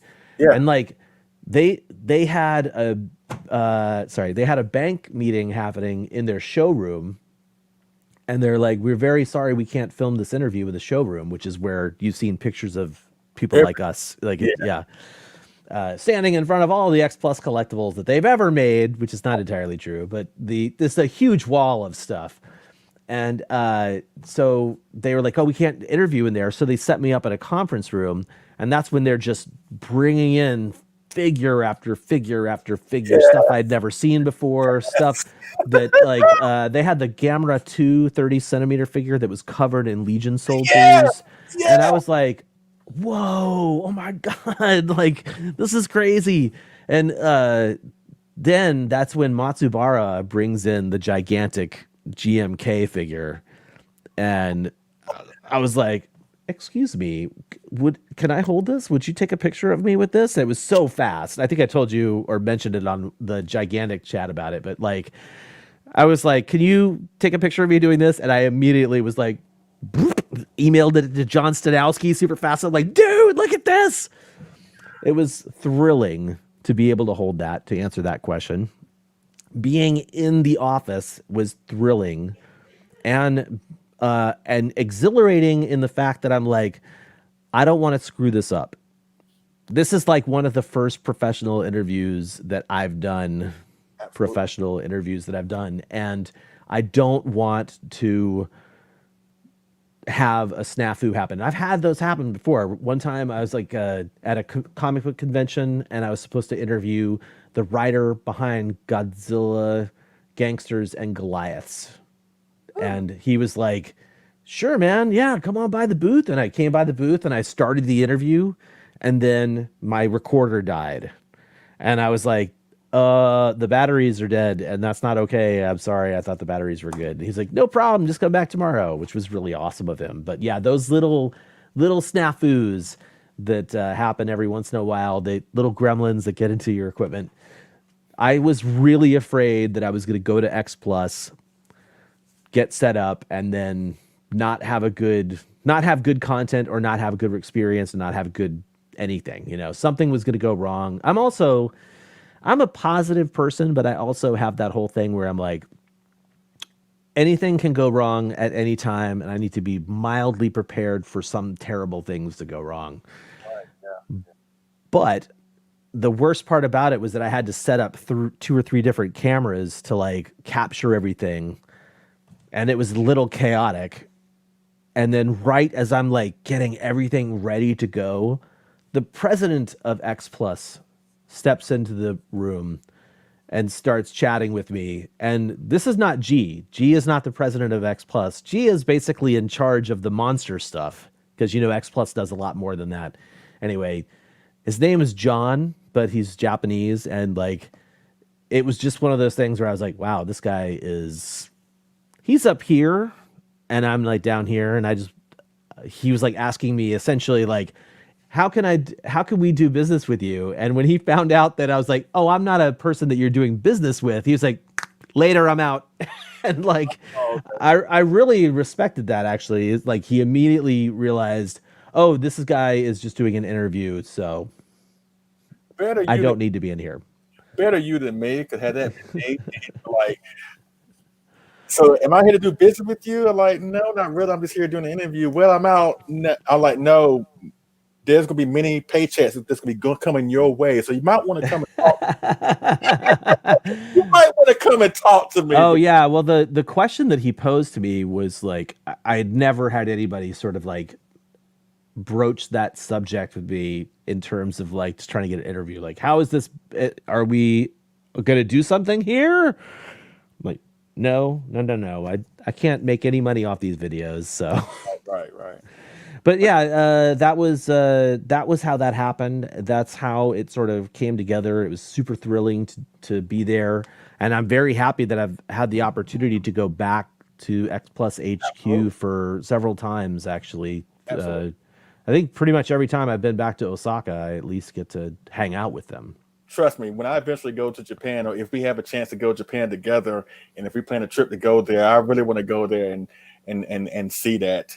But that video in particular was so awesome because I'm seeing you and you're talking with G and Matsuburo-san, and all of y'all are just great. You know, I since then I've met every single one of you, and y'all been great. But seeing everything on the table, like you said, the Gamera with the Legion infestation all covered on top of him, the closed mouth 84, and a lot of people were Right, I forgot about that. Yeah, a lot of people were really asking about that. Like, what's that 84? Then yeah, you brought in Space Godzilla. At that point was the third series of Space Godzilla. At that point, that just got released, and then you brought in the gigantic GMK.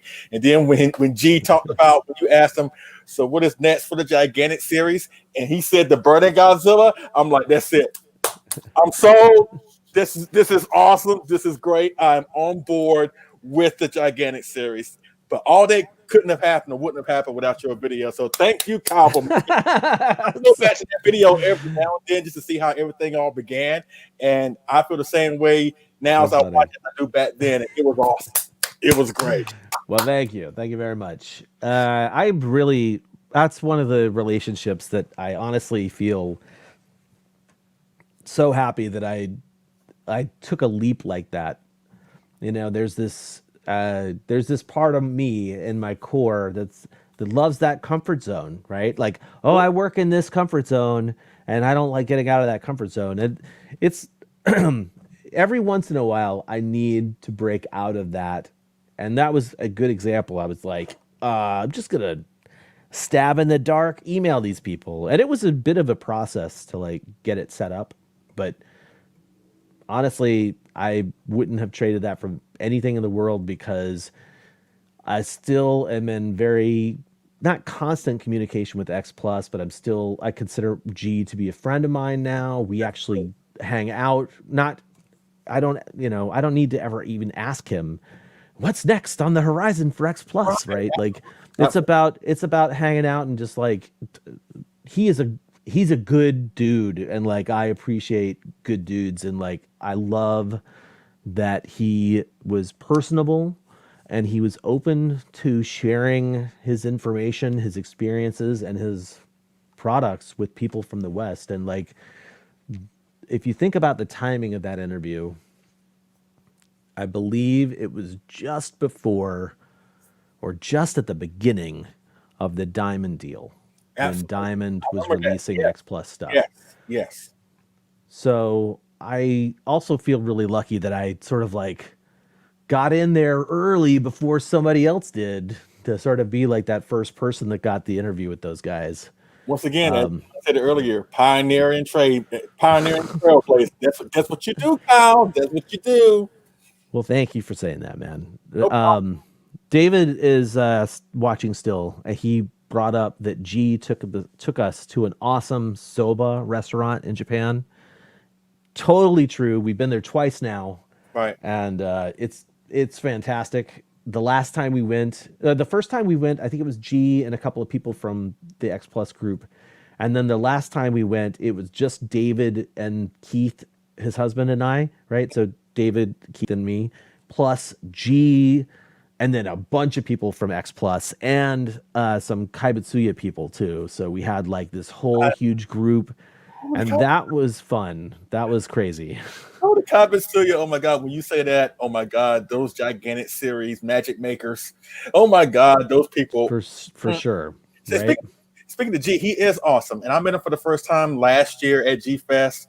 And you would think by me being a huge S Plus supporter that I would be all over him, bombarding him with like questions like what's next, what's next. You know what? I didn't do that. He's just an overall fun, just a happy-go-lucky guy that we just had general conversation. Now, don't get me wrong, his English is not the best in the world, but he knows enough where he can have, a good conversation with you. And I highly suggest, and I feel really bad because of what happened with the pandemic and whatever, because he was wanting to come back to this year's G Fest. Totally, yeah. And I know he was open to it. And he did say that he was going to come back. So we actually he and I had a deal. I told him, hey, dude, if you can't, for some reason, if you can't get a table at G Fest, then you can have the Collect All Monsters table. Like we'll split it, Yeah. So like 2021's show, if that needs to happen, that's going to happen, I hope so. And because if you're an S Plus collector and if you've never been in G Fest, in my opinion, of course, it's great to go and see the dealer's room. It's great to go see these people that were involved with the films, the great panels, and seeing your friends. But if you're an S Plus collector, seeing G Okamoto there is worth the price of admission alone. He is awesome. He is amazing. And he's very, very grateful. Like if you spent your money on his products or his company, he is very, very grateful. He doesn't say, "Oh, you want an S Plus figure? Thank you." Then he moves on. No, he will sit there and have a great, great conversation with you.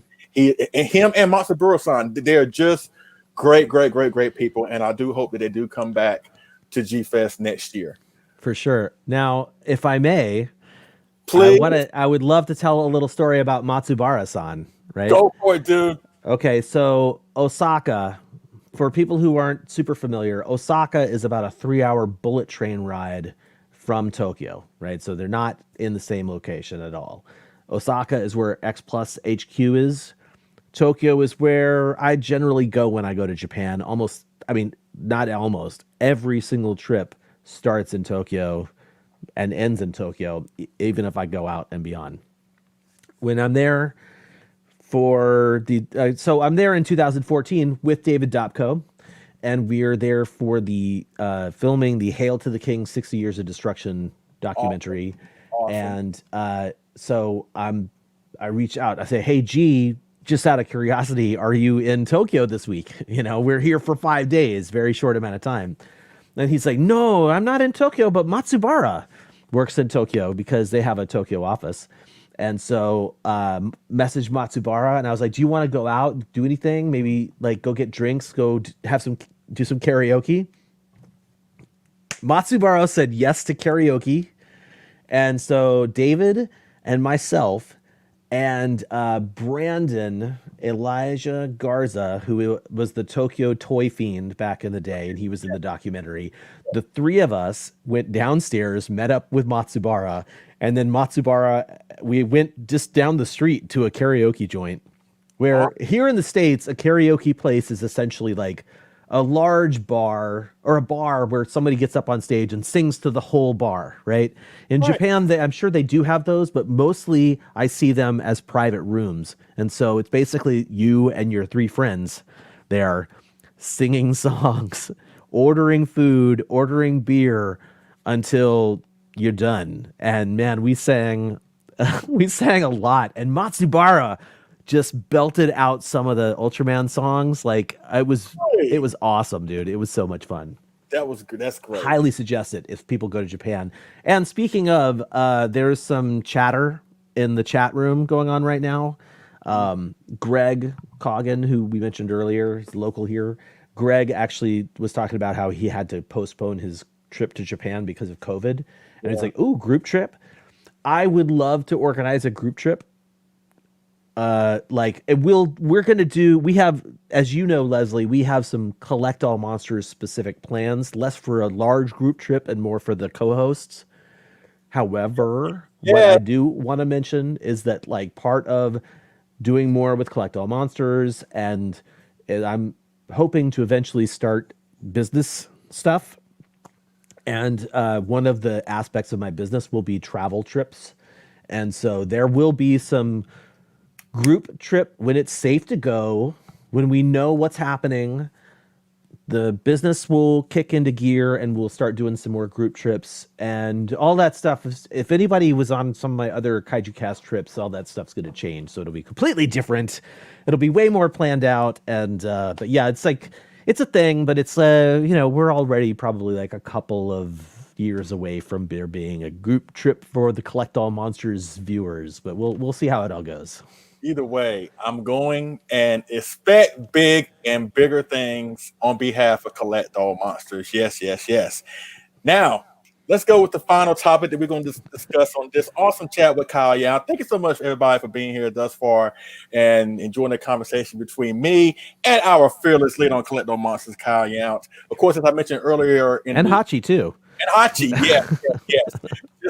Just to give a little recap of what I said earlier in the show, this is more like a precursor of more in-depth content and conversations that we are planning for 2021 on Collect All Monsters. We're going to try and dive more into more of a deep dive, in-depth discussions on various topics. So what you're seeing here is kind of like a precursor to that. It won't be just me and Kyle. It'll be me, Kyle, the regular co-host or whatever. You never know what we're going to talk about, but it's going to be more of a deep dive, in-depth discussion. And hopefully y'all will enjoy that come 2021. Now, speaking of 2021, there's something big going down in 2021. I haven't heard of it. What could it be, Leslie? I don't know. Something involving a giant fire-breathing dinosaur and a giant ape with anger management issues. Of course, we're talking about the rematch of all rematches, courtesy of Legendary Monsterverse. We're talking about Godzilla versus Kong. Now, we're not going to go into all the details about the legal mumbo jumbo and blah, blah, blah. We're really going to talk about more so about our overall thoughts of the film, what we think may happen. And we're also going to talk about in terms of how we're going to see this film, because, they announced about the whole HBO Max thing and going to theaters. I know it's kind of up in the air with the whole legal mumbo jumbo, but let's just assume for the argument that they will stream the movie as well as, releasing in the theaters. So, first off, overall, Kyle, what is your overall thoughts of Godzilla vs. Kong? Are you super excited about it? Have you been excited about the MonsterVerse as a whole leading up to this moment? So, how do you feel about that? Man, what a loaded question. In the bird's eye view of this entire question, sort of excited for it. Okay. I was never one of those people that was like, we've got to get a remake of Kong versus Godzilla. That's not something that I was ever championing. And when they put the first movie out, I was like, dude, how are they going to get to Kong? Right? Like, what's this plan going to be? And I thought for sure, I mean, like, I would have put money down on it. I thought that what was going to happen is the second film was going to introduce Mothra and Rodan. That's it. I thought they were just going to introduce those two monsters because no one will ever be able to believe a space dragon coming from, but people did in a sense. And so they introduced Ghidra in that last movie. And so now I'm completely baffled as to how it's going to actually go down. But they've taken so many cues from the Gamera series already in this series, in this MonsterVerse, that I feel like we could probably look at, any of the Gamera films to see maybe what they could pull from it in terms of popularity. But the problem with the Gamera stuff is like there haven't been any team ups. And I think that Godzilla and Kong will battle, but I really do feel like they're going to have to do a team up of some kind, and that's how they're going to. I know people have said there will be a clear winner. I don't really care about that so much. I care about the clear winner being the audience member enjoying the film. Yes. Yes. But preach it, buddy. Preach I it. mean, well, let me tell you, Leslie. The word of Godzilla is everlasting. No, to me, the MonsterVerse I was very vocal about not liking that first film, and I still don't really like that Gareth Edwards film. I don't need to go into that because people can already go back to the other episodes I've done where I talk about that film. But basically, the MonsterVerse did something which I didn't appreciate, and I kind of still have some issues with, but they took Godzilla and they just reinvented Godzilla. They said, we're throwing away all the actual history of this character. We're reinventing his origin. We're reinventing his place in the world. And to me, that was not, I think that was kind of like annoying at first. Like I didn't like that they had done that. And I know that other people have said things like them destroying the nuclear origin of Godzilla or rewriting it to serve their purposes completely like defangs the potential for Godzilla to have any kind of meaning. Yeah. But I don't necessarily agree with that because you're literally rewriting the entirety of the thing. If you're building Godzilla up from scratch, you're essentially doing what the anime trilogy kind of tried to do, which is deconstructing it and reconstructing it in your own framing. And to me, Michael Dougherty took all of the problems that I had with the first film and fixed those.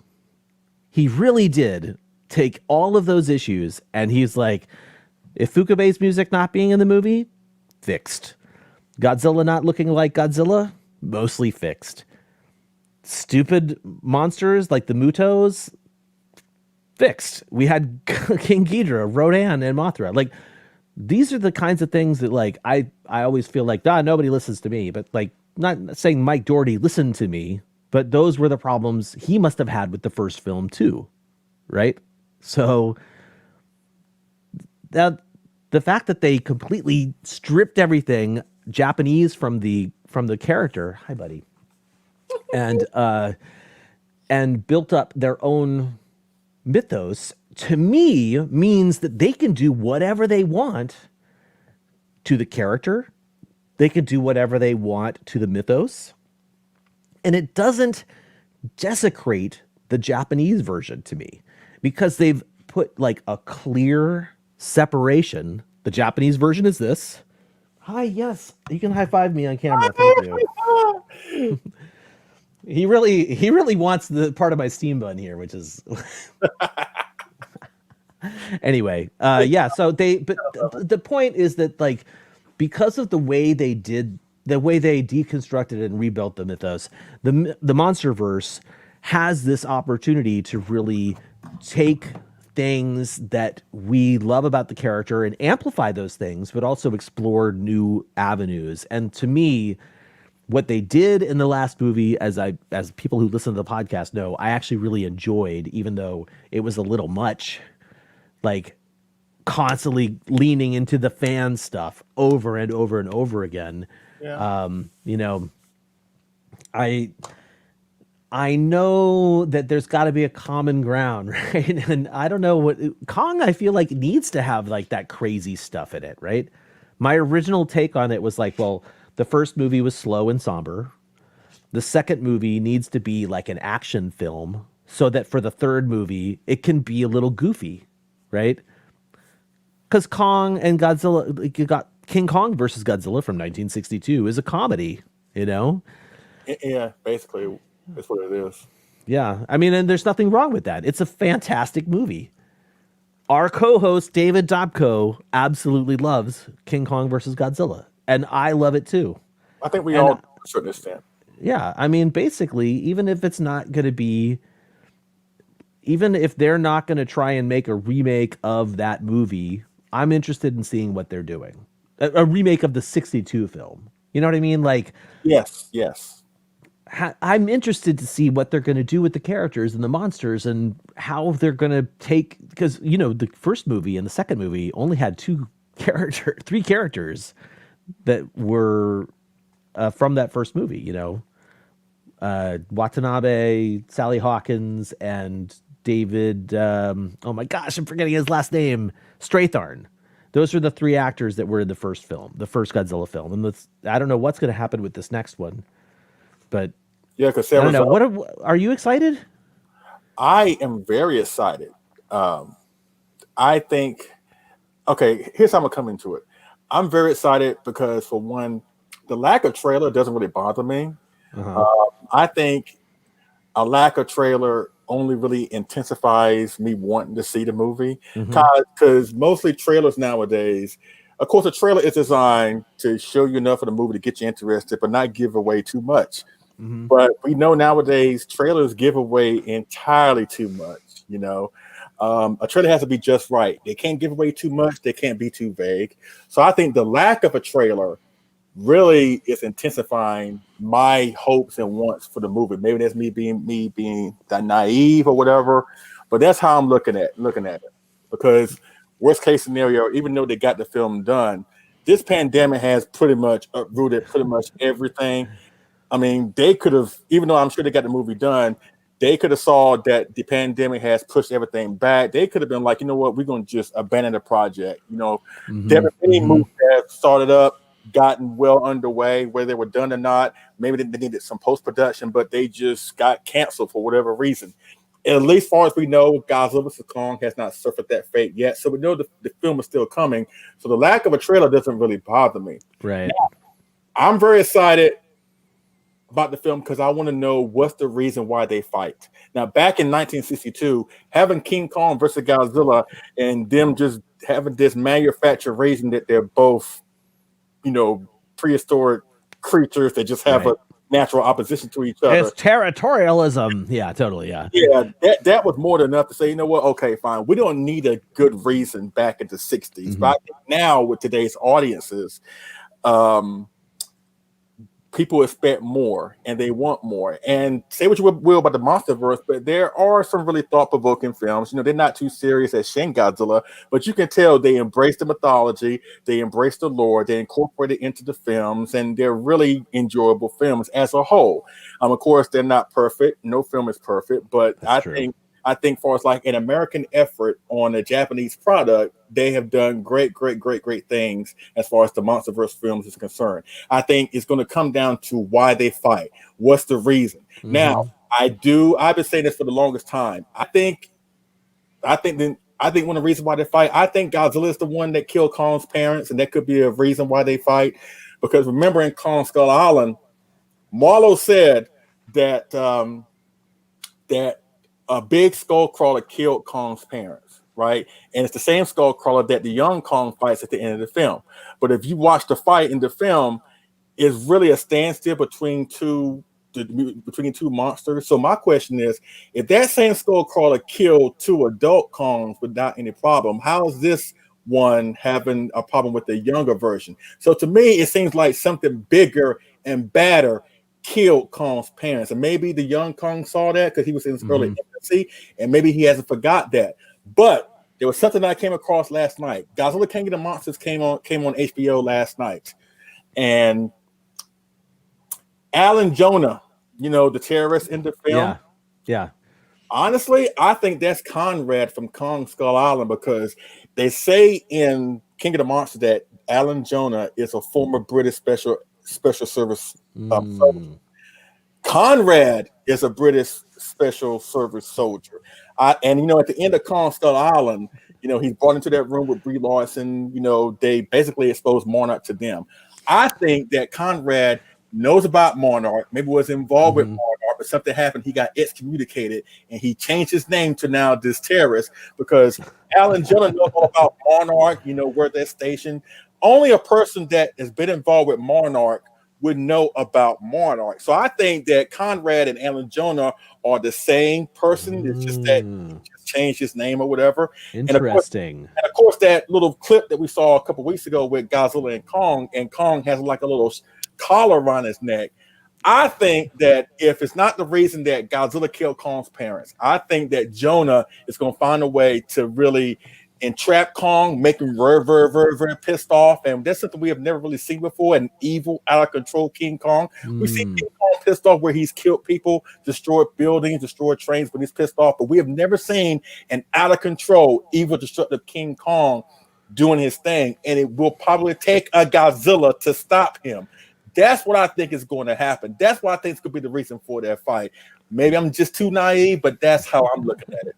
What do you think? Man, I that sounds interesting, and I guess I think I completely agree with you that today's audiences are more sophisticated, and specifically the way that we consume media is so much more like bingey. Like, so even when this movie comes out, right, it's streaming, people are going to be able to go back to it again and again if they want to, right. So the way that people interact with movies has changed quite a bit. So I think it definitely behooves the filmmakers to make the characters more exciting, to make the character storyline more engaging. Yes, buddy, I know you want some more of this. Here you go. So for me, I would rather have all of these movies be completely decent films that stand on their own without the monsters. Right. That's what I strive for in any kind of media, right? So it's like, give me a good story. Give me characters that resonate with me. And I know a lot of people had a lot of issues with King of the Monsters characters, like the family, they didn't get them or they didn't connect with them. For me, I didn't have that issue, but those types of things are, to me, they're how you make your movie memorable, giving connectable characters, connectable stories, like those kinds of things.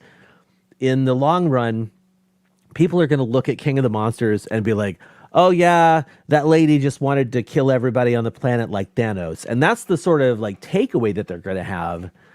And there's all sorts of information that should have been presented a little bit better in that movie, because I don't know. I think it could be done really well. And I think I'm having trouble remembering what the actual question was, but the way that they're going about this MonsterVerse, if it only lasts one more film, I'll be fine with that. Me too. You know what I mean? Me too. As long as we get like an epic finale in this film, because I do feel like Godzilla meeting King Kong in this epic rematch is like an Endgame type of movie. And I'm also fine with the idea, because if you think about it, Godzilla's been around with this MonsterVerse going on at this point. 2021 is going to be 7 years. And I think Godzilla is one of those characters that he should come in for a few years and then go away again. I don't think Godzilla. I mean, of course, as Godzilla fans, we want to see new Godzilla movies, but I think in terms of keeping the character fresh, Godzilla is one of those characters that doesn't overstay his welcome. He comes in for a few years and he goes away. He gives us time to miss you, because that's the thing. Yeah. I can't miss you if you don't go away.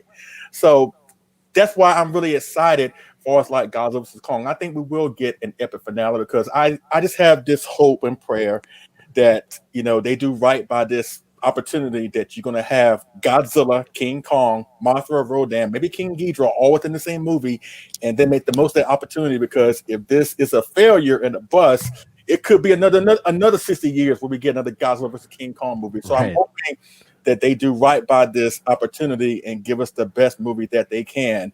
And that's my hope. Now, as far as like how you want to view it, are you going to stream it at home, or are you going to go into the theaters, provided if it's safe or not? What are you going to do? Provided it's safe, I absolutely will go see it in the theaters. But that said, for people who are unaware, I'm tempted to turn my camera around. I have a 10-foot by 6-foot movie screen in my collection room. Yes, he does. So it really makes that decision, do I need to see this in the theater, a lot more difficult for a lot more movies. So if I can see it here, and it's going to be really quite close to what I would experience in the movie theater, then, I mean, I got no problem keeping it at home. But again, it all depends on the current state of the world, current state of movie theaters, and all that good stuff. I would never not. So the other thing I would say about this is I am a believer in supporting the Godzilla franchise and supporting the monster arts, as I like to say. Thank you for supporting the monster arts. Just even saying like a new Godzilla movie is coming out, the tickets are already bought. You know what I mean? Like, you can count on me, Toho. You can count on me to buy Godzilla crap. Yeah. You know what I mean? That's why I think it's important that we continue to support the monster arts, because the more we support this, the more it's going to give back to us in the long run. Absolutely. Absolutely. I agree. Now, as far as me, see, my situation is different than a lot of people that's been cooped up in the quarantine. During the pandemic, I should say.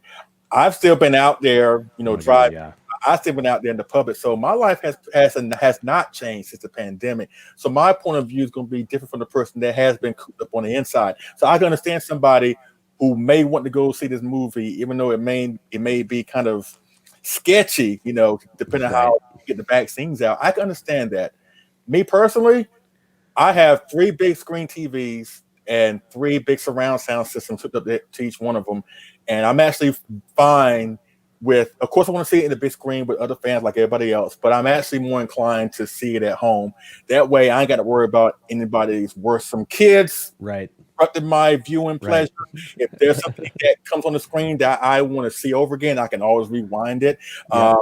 After I watch it, if I want to watch it all over again, I ain't got to pay $18 or $25 a ticket to watch it over again. I can always rewatch it. So there are benefits to actually watching it at home, even though I understand that some folks may want to go to the theaters, and you are absolutely in your right to want to do that. But yeah, if somebody doesn't have the ability to see something big at home, I completely can get that. Like, dude, this is a big popcorn movie that needs to be seen on a big screen. Right. I totally understand that. I want to experience that too, as long as it's safe, And I just think it really, the movie industry is more resilient than sometimes they like to let on. And I think that whatever ends up happening with the movie, and whatever ends up happening with the Warner Brothers slate, like all of those movies that they were talking about putting on HBO Max, like I think they'll be just fine. Like, I don't think Warner Brothers is going to be really in the tank from this pandemic. Since they're probably watching Legendary, you're probably watching us right now, listening to what we're saying. This is going to be my suggestion. If the pandemic hasn't sort of cleared up by the time you want to show Godzilla versus Kong, wait to put it in the theaters, put it out on streaming, and then once it's safe, do a frickin' 3-movie marathon. I would pay for that. I Yeah, would pay to see all 3 movies in a row, like they do with the Marvel movies, with the Star Wars movies. Sometimes it's only 3 movies, you know? they did that when Endgame came out. You were absolutely right. They did do that where they put out all the Marvel movies where you can see in succession all the way up until Endgame. So yes, I agree with that. I certainly agree with that. Yeah, I mean, and how fun would that be once everything's safe to finally be able to go back to a theater with your friends or your family and like see the whole run if that's what you want. Some people might not want that, you know, but if the movie, I think, you know, the success of this film, I think a lot of people talk about like, oh, is this going to kill the monsterverse, or is this going to be you know, the only thing I care about is the budget. When you're talking about movie money, that's what I care about. I care about the budget. Right. And also at the same time, people have to realize just because even if this movie does not do well, we're all hoping that it will. But still, Godzilla's still gonna be around. You know, we got Singular Point coming next year. You know, at some point, you know, Toho is probably gonna get back into the live action stuff. And on top of that, we still have 30 something classic movies of Of Godzilla to course. watch. That's the one thing about Godzilla that I love is the fact that every single one of these movies, whether you love them or some that may be higher up on your favorites list or low or whatever, they all have great replay value. So just because we Yeah. don't get a new one next year or anything after Godzilla vs. Kong does not mean you cannot go back and enjoy Biollante, Megalon, Giga Threaded Monster, Monster Zero, the Right. original Shin Godzilla. Totally. There's so much to choose from, and that's the magic of Godzilla. But far as like, you know, seeing it in the theaters, you know, I understand it, I get it. But for me, I'm all about I'm more happy doing streaming because I think a lot of people are misunderstand that yes, the vaccines are coming, but this is something that we're going to have to live with. You know, I mean, even if we momentarily defeat COVID, we still have to worry about the after effects, what it does to Hmm. people, and how they're going to do as far as like their lives moving forward. So just because we get vaccine doesn't mean everything's going to be just like that, better overnight. You know, it's going to be a Yeah. long process. And you need to prepare for that. And I also believe, like I said, things could be worse. You know, they couldn't offer this on streaming. They could say, you know what, you're going to wait until it comes out in theaters, and if something happens in progress, it's not the way it is in May. Hmm. They push back another year, but at least Right. putting out Yeah. on. At least they're doing something versus not doing anything at all. So there's always, you know, like I said, it can always be, you know, it can always be worse. So let's be thankful that we are getting it some way, shape, or form come May. Now, that's pretty much it. What we want to talk about for like Godzilla vs. Kong, and we pretty much come to the end of this discussion. But I do have a few rapid fire questions I wanted to ask my friend here before we roll up out of here. How Here we go. Yes, yes. Because you mentioned this on Facebook somehow. You know, I have a general idea, but I have no idea what he's going to ask. So, you ready, buddy? Let's do it, man. Let's All do right. it. Now, in your opinion, and of course, people in the chat, if you want to put your answer in the comment section, make it more interactive, as I always do, please, you're more welcome to do so. All right. In your opinion, which Godzilla movie featured the best Kaiju City attack scene? Ooh. I never said it was easy, buddy. No, I know, man. That's your deal. It's like Leslie doesn't ask the easy questions. Don't. And I love it. Ooh. Best attack scene in a city. Man, what? I have to like review them all in my head. You know what? You know, I would say that the films in the Millennium series did a really great job of like I'll say Tokyo SOS I think probably had the best city attack scene. Like that entire scene where Godzilla finally shows up in Tokyo SOS. That's a big long fight scene, and sure, let's go for that one. You know, it's funny because, you know, Godzilla Train 10, John Ruffin said destroy all monsters. Godzilla Train 1090 says Terror Mecha Godzilla. I thought you was going to say Shin Godzilla, Kyle, if I was a betting man. So, you know, the problem I have with Shin Godzilla is I do have problems with Shin Godzilla, if people didn't know that.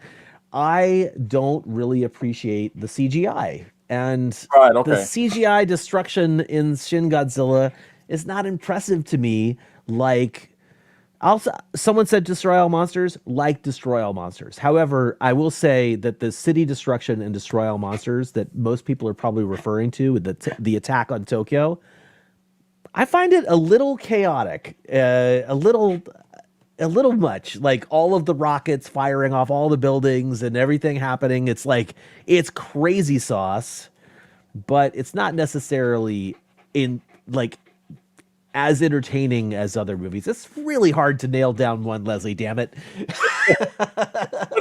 When you say destroy all monsters and they're firing at Godzilla, it's like they're firing everything but Godzilla. It's like Right, you're right. destroying more the city than the monster is. Exactly. Yes. All right, next question. What in your opinion was Godzilla's best one-on-one fight? One-on-one fight. Wow. There's not really a ton of them that I would really point to, because a lot of the Heisei movies, you think it's a one-on-one fight from the title, but there's more than that, more than just that monster. It's like Godzilla, Mothra, and Batra, or Godzilla, Mechagodzilla, and Rodan, or The ones that pop into my mind, of course, you got Anguirus, you got King Kong, you got Ebra, you got Hedra, you got single fights. I will actually say that the most entertaining, at least, is King Kong versus Godzilla. Okay. Monster versus monster. That's the way I'd go, I think. Okay. Now, what is your favorite Godzilla fight scene where he is outnumbered?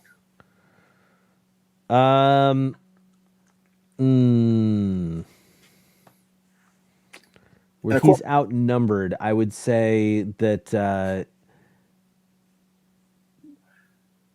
Like the ones that come to my mind, you have the Kamacuras fight from Son of Godzilla. Yeah. You have Terror of Mechagodzilla. You got GMK. Man, outnumbered in GMK. Is that even really, like, can you say that? Like, definitely maybe outnumbered but not outclassed. I would say yeah, I guess I would probably go for Terror of Mechagodzilla, despite all the garbage I was throwing at it early in the show. All right, here's another question. Because that's a wholly different thing, right? That's a totally different thing. You're talking about destruction, monsters. That's different than like an entertaining and engaging story. Right. To me, to answer that question, if I were asked that, my favorite is, of course, Terror Mechagodzilla. That's my favorite fight scene where he is outnumbered. And it was a great fight scene. In your opinion, what was the best final suit performance of these actors? Nakajima in Gigan or Satsuma in 95? Satsuma in 95 for sure. Cool. Which Godzilla suit do you wish had more film appearances? The 64 suit. I wish the 64 suit had been used in the 65 film, right? Really? I like very much. I like Monster Zero, as you know. I'm a huge fan of it. But for me, the whole thing with Monster Zero that I don't like, the only thing about Monster Zero that I don't like is Godzilla looks kind of goofy. Like he looks more like a Muppet, right? Like a little Cookie Monster-esque in the face. And coming off of the 64 suit, it's just not a great upgrade. I look at all those Godzilla suits in sequence and I can sort of see, well, they tried to make it look like this one. They tried to make it look like the previous one over and over again. But yeah, the 65 suit doesn't sell it as much as the 64 suit to me. And maybe that's because it's a different character in a sense. You know what? You're breaking Liam Foley's heart because he loves the 65 suit. Like every time we talk about new S Plus figures, he always says, I want an S Plus 30 centimeter 65 Godzilla because he loves the Daisenso Goji. So shout out to Liam Foley on that one. Hold on. Shoot, I lost it. Here we go. Oh no. Well, I will. Well, you're looking for that. I will say that I appreciate the 65 suit for what it is because it's in one of my favorite movies, but it's definitely a case of like the suit not matching the movie in terms of like my enjoyment of it. Right. All right. Now, what is your favorite monster tag team? My favorite monster tag team is Godzilla and Anguirus versus Ghidorah and Gigan. Cool. Which leads into the next question: who was Godzilla's best tag team partner? Well, Angulus is his best tag team partner. All right. They don't necessarily always get the best results. Like they have a couple spots where they're really getting beat down in Gigan, Mm-hmm. but and you know, just in terms of like being his buddy, like a dog in a sense, Angulus being his like best buddy, like that's what I love that about Godzilla versus Gigan. Now, this speaks to the other kaiju that I know that you know and love.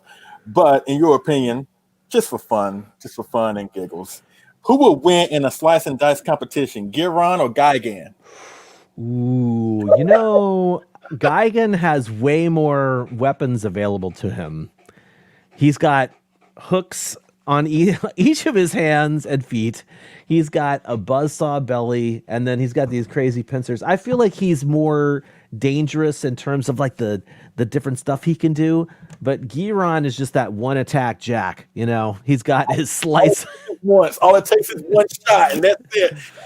But you know, Gigan, based on his hands, are based off of the sickle weapons from the ninja. You know, and so he could potentially, if Giron's coming down for the old chop, Gigan could potentially block it. And I got to give it to Gigan. Okay, all right. Now, what is the best X Plus representation of the GMK Godzilla? Oh, okay. So that's interesting, right? Because there have been a lot, as we know.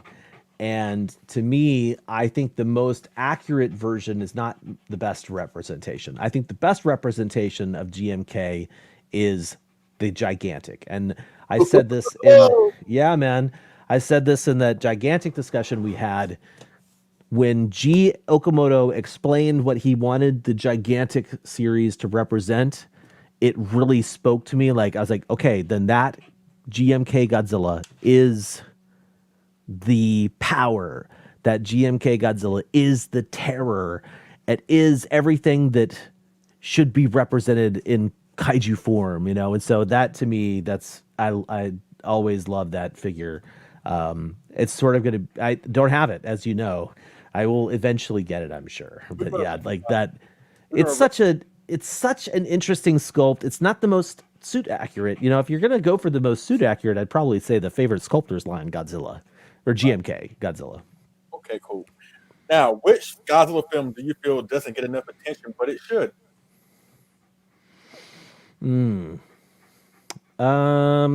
Wow, that I think the movie Son of Godzilla and Godzilla versus the Sea Monster are two films that very easily are shuttered by fans. They're just sort of like, or shunned by fans. They're like, oh, those are the Island series. They didn't have a lot of money. Oh, they introduced Minya in that movie. I used to say that same stuff, you know. But the stories behind those films, knowing that, you know, Sea Monster was originally supposed to be a Kong film, like blew my brain when Yes. I found out that kind of stuff. So those two movies specifically, I sort of tied in terms of like movies I wish people or should get more respect, I guess. And obviously, if I didn't say this in our previous chat, something like this, Godzilla's Revenge definitely, or All Monsters Attack, definitely needs a little more respect from people who just, a lot of people just like instantly go, it's garbage. Godzilla clip show, you know, and it's really not. it's a valiant effort to turn something that could have been terrible into something that was better than it had any business being. Absolutely. Um, what is your favorite year from the Showa period that had multiple great kaiju productions to occur in that one year? Is it 64, where you have multiple Godzilla, the Gora, the space monster, and Ghidorah created monster? Is it 65, where you have Monster Zero, Frankenstein Conquers the World, and debut film of Gamera? Is it 66, where you had the Diamond trilogy, Sea Monster, War of the Gargantuars, Gamma versus Baragon, the rise of Ultraman on TV? Or is it 1967 with Son of Godzilla, King Kong Escapes, Gamma versus Gauss, The X from Outer Space, Ultra 7, Johnny Sacco and his giant robot, Yongari? In those years, what is your favorite year that had multiple kaiju productions to occur in that one year? My favorite is 66. Cool. Okay. However, there is absolutely no getting around the fact that 67, everything was in full swing. Everybody was jumping on board the kaiju train, and there's something magical about it. As you mentioned earlier, The X from Outer Space is a guilty pleasure film.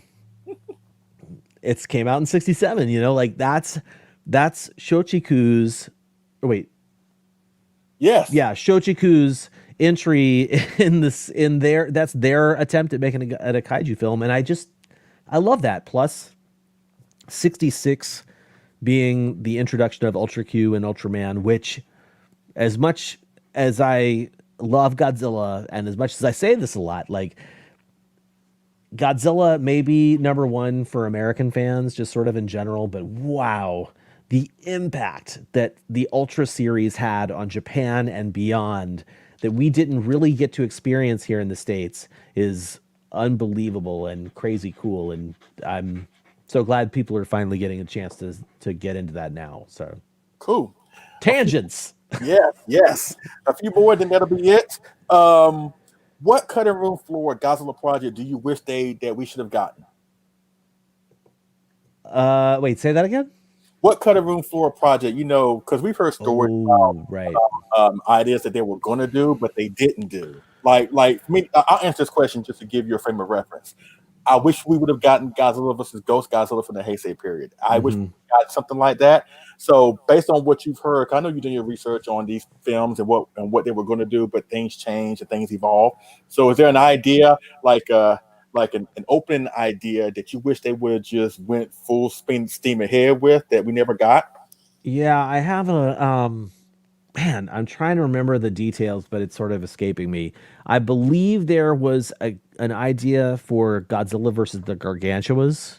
Yes. And I absolutely think that if it was done right, you could have Gargantuas that are smaller than Godzilla, but not super small, but like smaller than Godzilla and able to like dance around him and tag team against him, that would make a more interesting fight than just the standard smashing the monsters together kind of thing. Oh, okay. I got you. Ooh, man, that was. Woo, I forgot about that idea. That's awesome. All right. What is your favorite military weapon and/or mecha from the Heisei series? Well, it is the A-cycle light ray. Okay. And partially that's because I feel like it does not get enough respect as the predecessor to the Maser Cannon. Because if it hadn't been for the A-cycle light ray, that Maser Cannon would not have existed at all. They took the A-cycle light ray, pulled off the spokes from the stem, put on the dish, gave it a front car in a different tank setting, and yeah, it's so much cooler as a Maser Cannon. But that original version does not get enough love, in my opinion. I agree. Wait, Now, wait. I could do that even better. show it. The A-cycle light ray by Marusan. Like, it's the only one I have. And eventually I have you can't see them here in the shot, but I have these they're from a company called Aoshima. They made a Maser Cannon that's really nice, lights up. I got one for a steal of a price, and I'm eventually going to turn that Maser Cannon into this. It's like a project for somewhere down the road. All right. Now, what is your favorite kaiju to have a one-time appearance? Legion first comes to mind.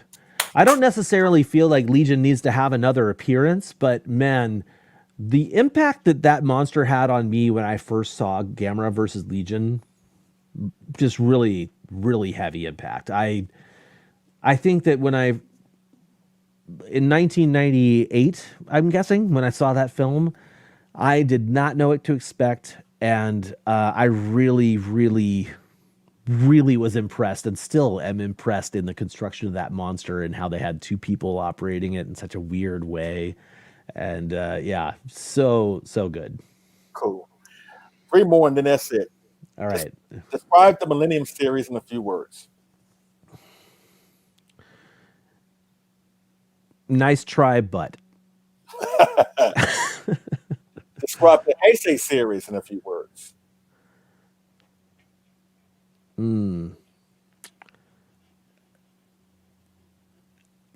Victim of their own formula. And finally, last question of this stream: describe the show or series in a few words. The gold standard. I mean, it's hard to describe an entire series, especially when you talk about the show era. Jeez, man, that's like that's three different genres in one go. You've got the original stuff from like 54 to 64 and 65, and then you've got the 66 through 69, the Island series stuff, and then you got the 70s stuff. It's really sub series, right? But yeah, God, the golden standard, I guess, is what I would say the Showa era is for me. If I were to answer those questions, the Millennium series, I would say it's okay, but I feel there's something missing. The Heisei series, I say they mastered the heart of continuity, and the Showa series, always fun, can never get enough of it. Yeah, I think maybe my answers might sound a little negative, but like overall, the Millennium series to me, I thought was a great effort. But like you said, something's missing. Something like everything that I enjoy about Tokyo SOS, there's something that didn't make the full connection, right? Yeah. You know, and so there's that. Unfortunately, that same issue happens to me in Godzilla 2000, Godzilla X Megaguirus, and Godzilla X Mechagodzilla. GMK is a perfect film with absolutely no flaws. So that's not true at all. But it's such a different film. It sort of stands alone. And Final Wars stands alone in just being so terrible. Train wreck. But through it all, every Godzilla film, like I said, as I mentioned earlier, has great replay value. And if something happens and the new film fails and it bombs and it doesn't perform like we want, we still got plenty of Godzilla to look forward to in the future, and we got plenty of Godzilla to fall back on for us the classic awesome films. So either way, it can't be a better time to be a Godzilla and Kaiju fan. So with that being said, ladies and gentlemen, that is it with our conversation with the one and the only Kaiju Cast controller, our fearless leader on Collect All Monsters, one and only Kyle Yount. Thank you, Kyle, for being a part of this discussion. I really do appreciate it. Leslie, I had a blast chatting with you, man. So much fun. No problem. Everybody in the chat that has been with us for the past couple of hours, we really do appreciate your support. Once again, this is like a precursor of more in-depth conversation that you will find definitely on Collect All Monsters going into 2021. Like I mentioned earlier, if you thought we had a good year in 2020, we're looking to have a even better and greater year in 2021, and it can't happen without your awesome support. So thank you so much for everybody for being here. Hope everybody has a Merry Christmas and a Happy New Year, and we will definitely see you again on the next episode of Collect All Monsters going down, probably like the second week in January. Kyle, you have any more party words before we get Oh man, it's so difficult to get me to shut up. I'm not even gonna. But once again, thank you so much. We really do appreciate it. Thank you guys for being part of this chat. Thank you so much. We really do appreciate it. And we will see y'all again on the next figure and movie review. All right. Y'all take it easy. Bye, Thanks, folks. guys.